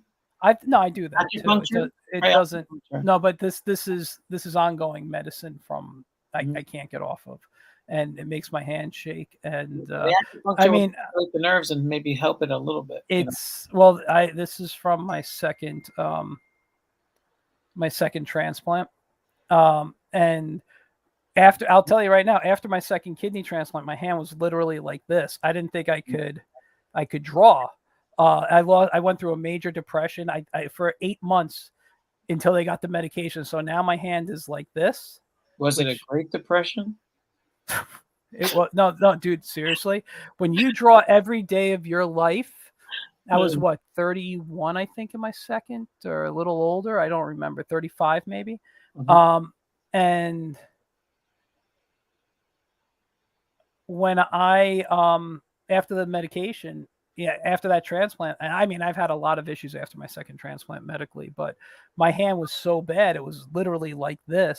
And when you draw every day Mhm.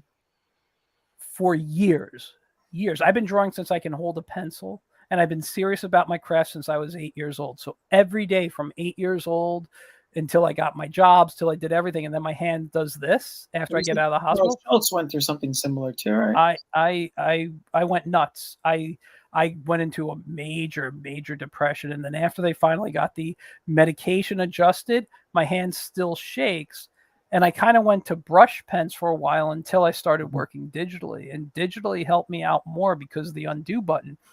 Yeah, because you could keep going over and over until it gets. Yeah. So, and I do that, but now I can work a lot faster. That's So good. I tend to do that, and you know, Sorry to but hear. yeah, no, but that's why I look at a lot of In your inkers. life. That's why I like, dude, it's my life. But Despite all those things that you've overcome them, you're yeah, blessed. You're a strong guy and you still create. thank you. Some people collapse. They just like collapse like a deck of Yeah, cards with less.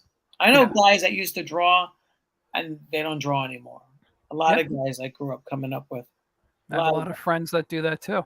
and they gave up on their craft and they didn't have your medical issues. Mm, They're fine. yeah, Their issue was here. it happens. Listen, it happened during 9/11. The first time 9/11. Last be hired, first be fired. That's our Mm-hmm. um, that's our Motto. well, that's not our motto. That's our kind of rule in the art world. We have a question. Someone's asking how old I am. I'm 46. I know I look older Baby. with the beard. Baby. With the beard, I'm going to shave it soon. But Shave it. It'll look when like I baby's bottom. dude, you're gonna make me lose my train of thought. Oh no, but during 9/11, I had a lot of friends.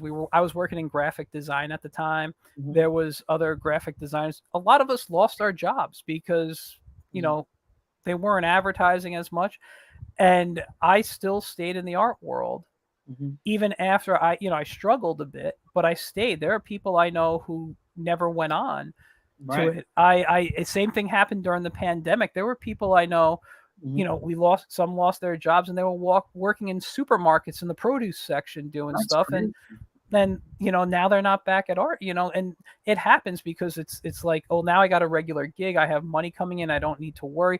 It's a whole um, Right. different thought process depending on what your lifestyle is and why. I have a friend. Well, actually, I haven't talked to him in decades now, but he was a good friend of mine in college. Right. He went off and got a master's degree in art. And then last I heard, he works as a janitor somewhere. This guy was one of the most amazing artists you'd ever see. And honestly, his comics that he was doing, Right. he never published, but we were working on some strips at the time, and his stuff at the time was better than what I was doing. I'm like, dude, you have a chance at syndication. He Yeah. never tried. He ended up moving away, and the last I heard, he was working as a janitor, and Sad. that was it. Now, I mean, janitors make good money. oh no, I'm not knocking the Mhm. job at all. I'm just He saying, gave up on his passion. I yeah, he mean, went from a guy who was a diehard artist, had all these dreams, mhm. and I don't know what happened when he moved away. When he moved away, we lost touch. I heard from a friend we had in common that still talked to him. So I don't know his situation, what happened and why he left. But I Mhm. always felt bad hearing that because I knew not just his talent, but his skill, his imagination, and his potential. And I always felt bad for that. Now, When I but was again, younger, I always wanted to do syndication. That was kind of like my yeah, dream. that was I love the Sunday funnies and the daily news yeah. cartoons. Oh, More I'm than the Marvel big and DC. big fan. I mean, you haven't been to my house, but I have a large collection of things like that. We got a question here that says, "What's your favorite thing to draw?" So, Ray, I'm going to ask you, since you're the guest, before I answer. What is your favorite thing to draw? I don't really have a favorite thing to draw. Sorry. I don't know. In my 20s, I decided I didn't want to have any favorites. I Mhm. do love drawing my own characters and creating anything. But the days of drawing like a Batman or like a Superman when I was excited as a teenager, after that lawsuit in 2010, that I lost my love and feeling for them. Like I really, Yeah. I mean, I still have a lot of their shit here, but every day I look at this stuff, like every Mhm. day, Yeah. I shit you not, I'm like, why don't I just sell this crap? You know? Yeah. But I love the characters. I do love Mhm. Batman, but I mean, you catch me on a good day, maybe I'll draw him. But I used to love to draw Batman all the time. I still have all my comic books from Yeah. junior high school and high school. All my Yeah. Batman comics. I have all my original scripts. Yeah, Uh, Well, Batman is a great warm. He's not my favorite character in yeah, DC. I've always been more of a Dick Grayson fan. I like Nightwing, like Robin and stuff. I loved Azrael back before, when he was like crazy Azrael. I like that yeah. My but it. two favorites were Green Arrow and Green Lantern for a long time. Green Lantern's one of my all time. Yeah, Uh, I love both Alan Scott and Hal Jordan, my two favorites, and then I kind of Kyle grew on me.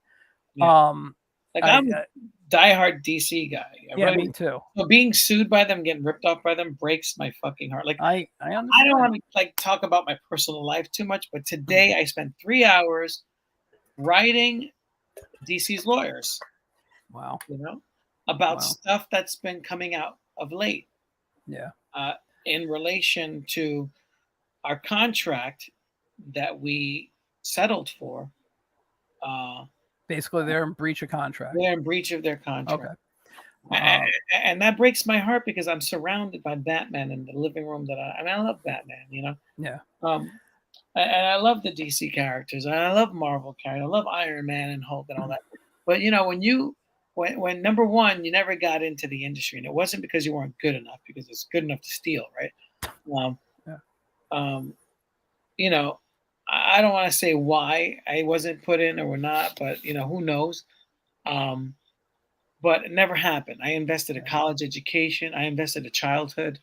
Hmm. You know, and and then you get sued by them. It's just like Yeah.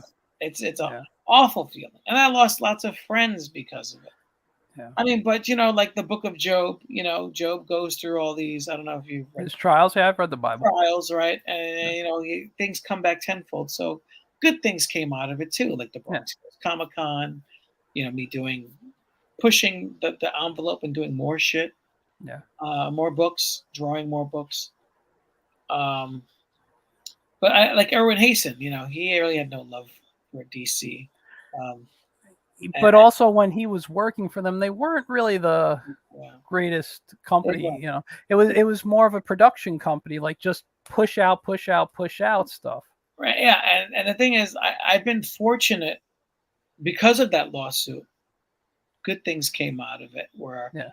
where I met so many people, like Athena Finger, and we become friends, and I met Mhm. like Danny Fingeroth, and I met the old president of DC, Paul Levitz.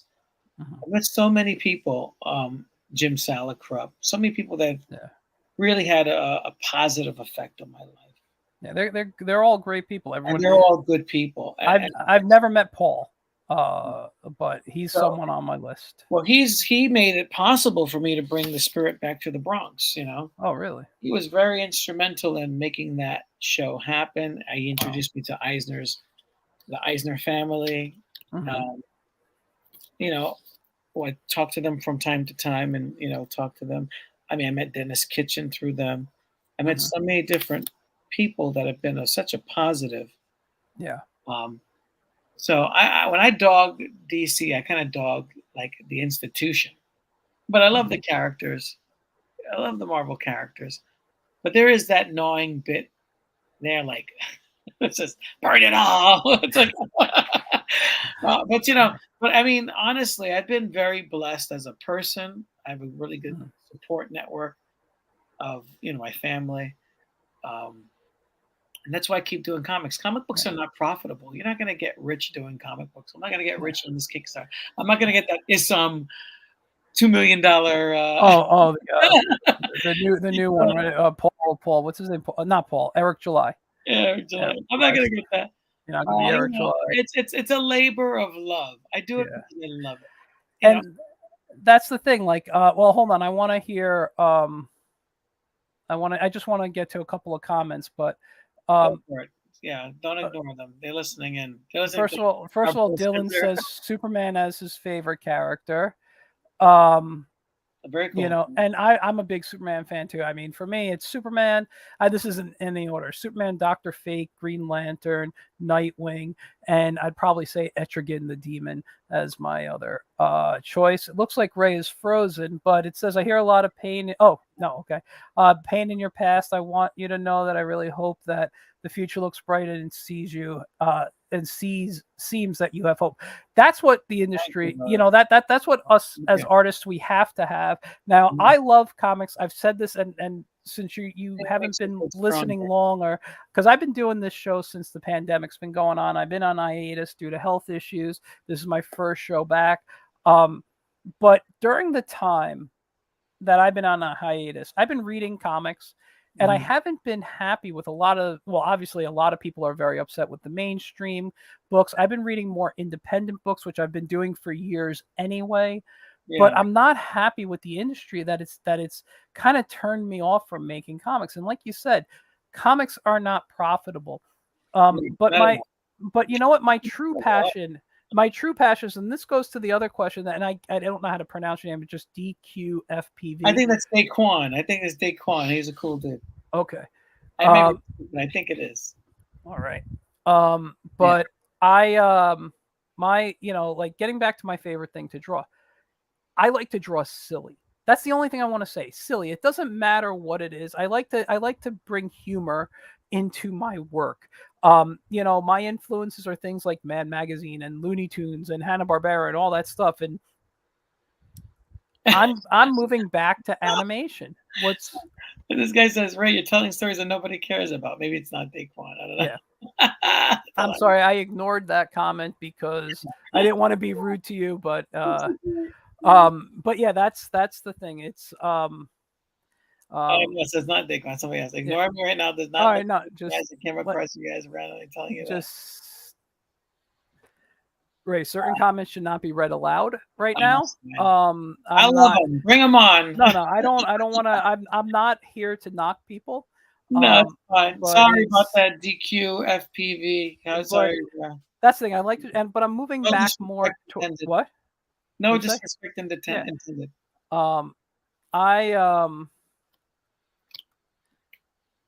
I'm moving back to animation because that was my first passion. That was what I did. I worked on comics mostly because I can get my story out quicker. Right. And animation takes time and takes a little bit more than just me. Mhm. But after all the health issues I've dealt with, after being in the comic industry since 1997, since doing whatever self-published, worked on whatever indie books I've worked on, helped friends just by helping them put pages together or whatever it was, I'm done. I'm like over comics. The industry just isn't making me lose the passion. It's why manga sales are better. It's why I'm buying manga over mainstream books now. I'm reading Power Rangers right now. I never liked the Power Rangers, and I'm reading Power Ranger comics because they're actually fun. Right. But Neil Adams said that the comic book world was basically he compared it to prostitution. It always is. Yeah, absolutely. I'm a Rest in peace, Denny. But I just want to create stuff that will make people laugh. Right. And you know what? At the end of the day, I don't even care if they laugh. If it makes me laugh, that's all that's important, really, to me. Because I'm making this stuff for me, and I like to share it with people. And if people will enjoy it, then cool. If they don't enjoy it, okay, they don't have to enjoy it. It's things like what's going on in the movies. My rants about the Marvel movies and Star Wars and all that crap right now, where I just don't feel engaged in it. I don't like how they're telling their stories. It's not Rocky 2 Kenobi. I thought that was good. Oh my Wouldn't he God, be too Mary Sue if he was just whooping ass off the No. Kenobi, but Kenobi can do that. That is Kenobi. He's not a Mary Sue. Not like Captain Marvel or She-Hulk or any of these other characters. Like and for it's just I don't like that. Don't make these. Just tell me a good story that I can care about. I spent 11 years watching the Marvel movies. I spent 11 years caring about Iron Man, Captain America, all these characters, right? Yes. Thank you. You're going to hypnotize me soon, right? And remember, donate to the Punchline.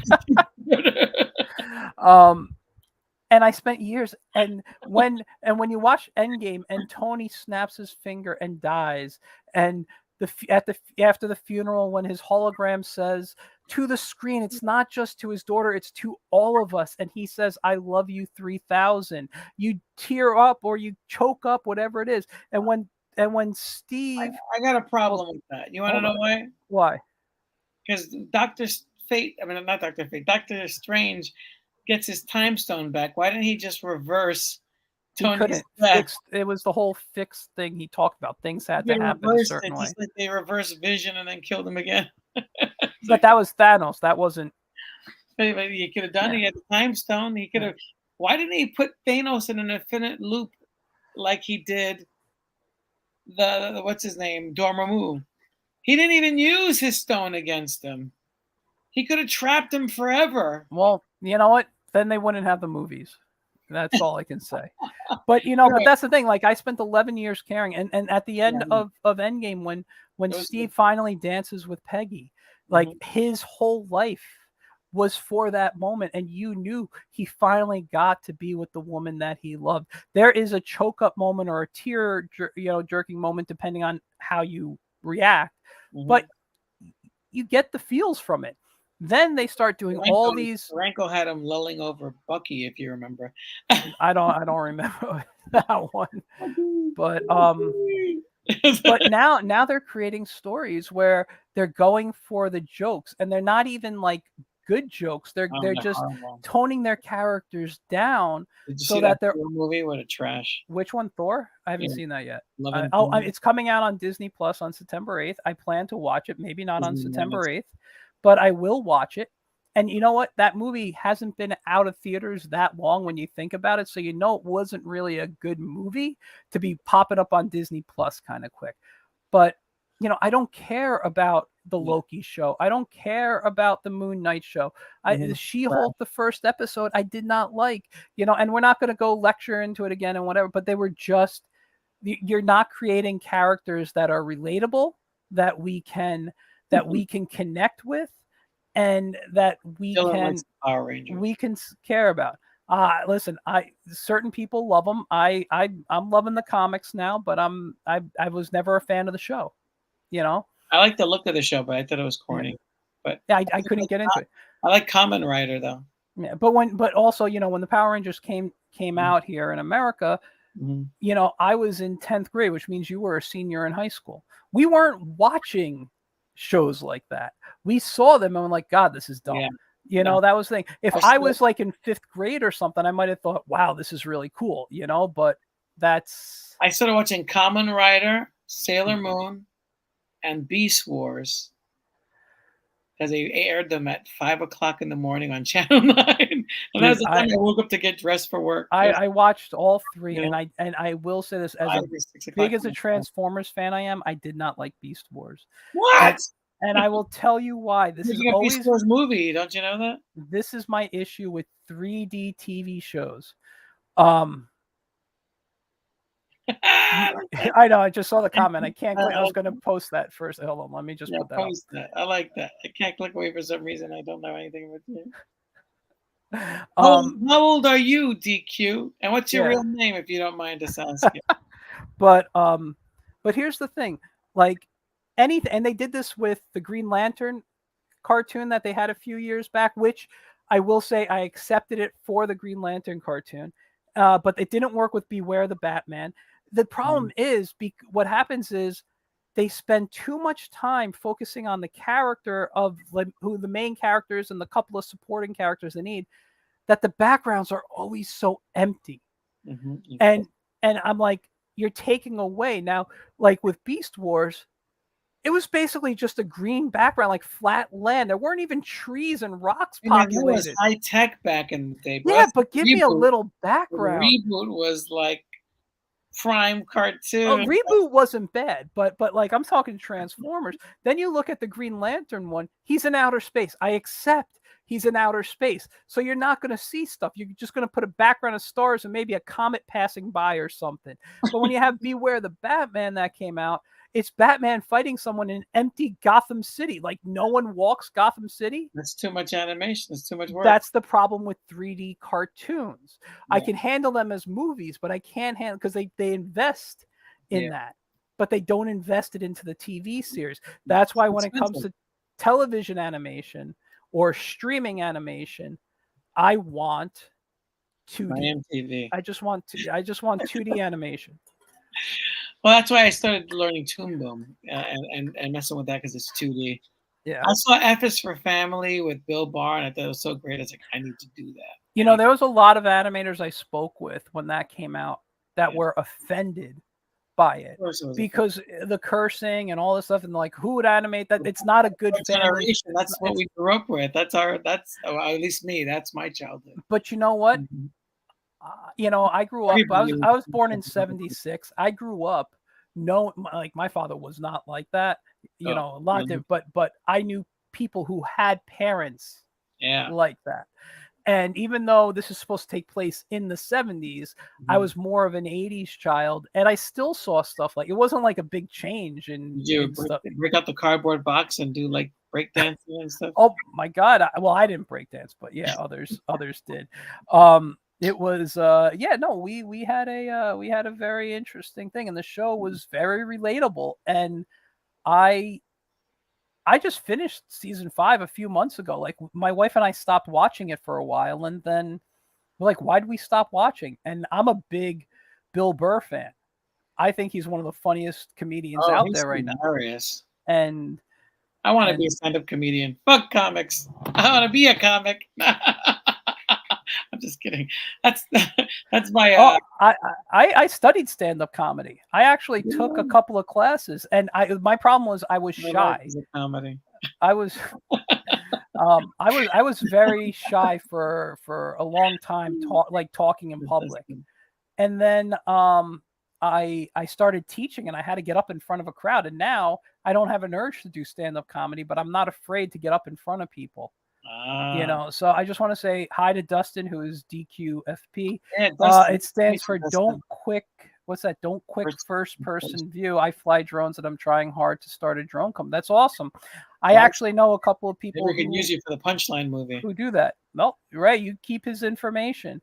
Yeah. I have an old coworker who does drone work. Cool. He was doing it. I don't know if he still does it, but he was doing it for like real estate companies for a while. I know that. I actually got to get him on the show because he knows a lot about certain like digital stuff that I want to talk about on here. But I definitely want to do a Punchline film, The Clown Detective. I want to make films and license all my properties, to be honest. That's the next step for comics. Yeah, I love comics. I have 21 issues that I'm trying to get out there. This is one of the many. And once that's done, I want to get into film, animation, and all that other stuff. Well, I will say this. Licensing is the key to making money in our industry. Yeah. You know, I took a licensing course. I had to take like a professional development, and I took a licensing course. And I learned basically this is what they said.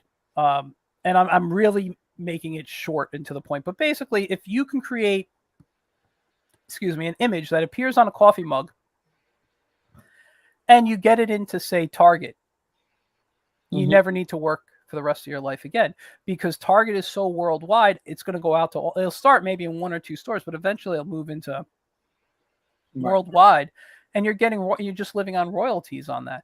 If you get into Target and Walmart, you never need to work again, and you just need one item. Really? One item. That's what they said. But, you know, it's a tough business. I mean, you go into dollar stores, you know, and all that stuff.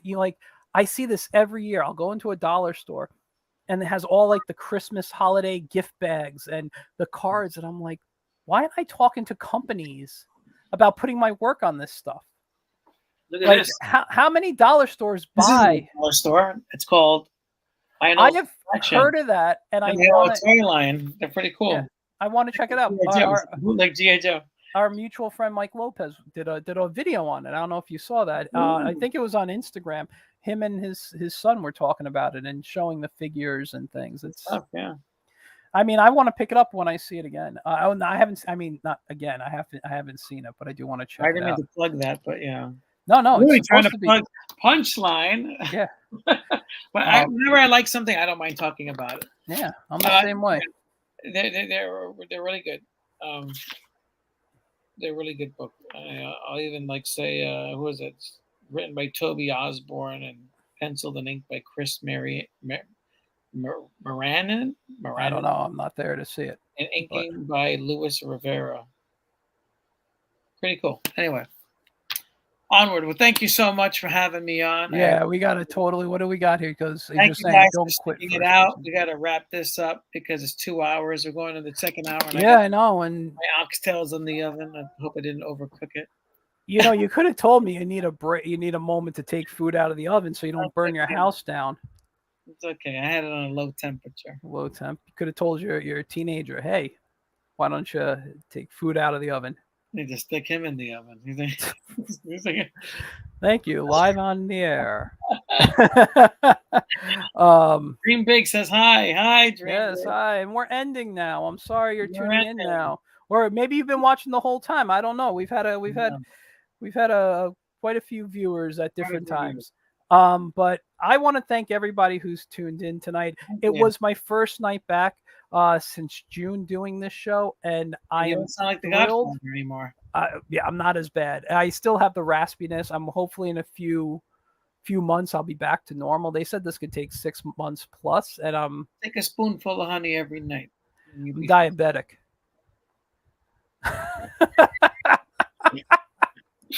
Water it down.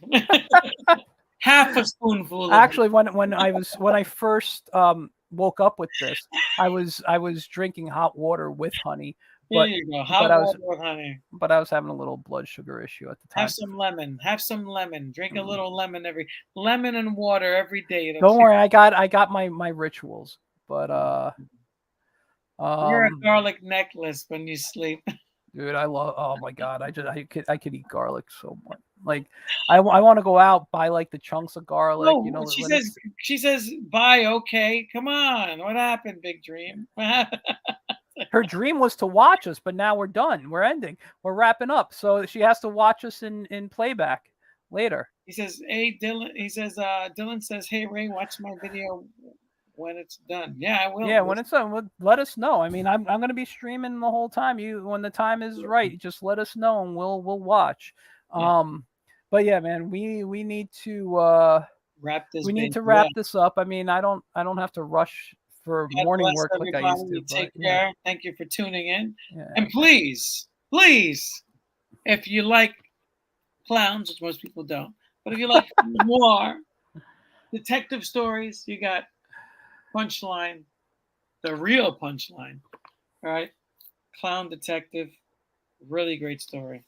You guys ripping this off too. I mean, I don't know if I forgot to mention that they did a Black Label Harley Quinn as a detective trying to take down the Joker. Like, oh God, really? Well, that's a story for another show because we're wrapping up right now, right? But I do want to. Yes, these people, you know. But everybody, the links are in the comments. So whether you're watching on Facebook, YouTube, or Twitch, the links are in the comments. So please go to his Kickstarter, or just go to Kickstarter and type in Punchline Clown Detective and donate to it.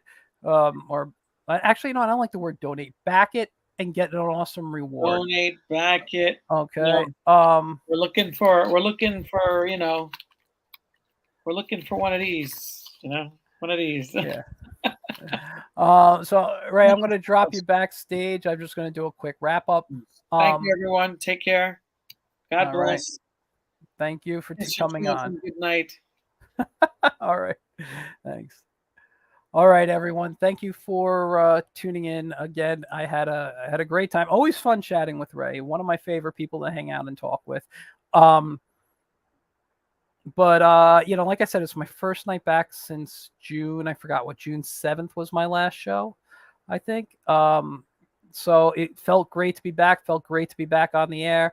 I will be doing some stuff in the morning, probably me just drawing and doodling and BSing about my life and whatnot and stuff I'm working on. But I have a guest lined up for next Wednesday. Somebody I've been wanting to talk to for a while, but he has his own podcast that airs on Tuesdays, and I used to do my show on Tuesdays, and it clashed on time. So I'm looking forward to having him on.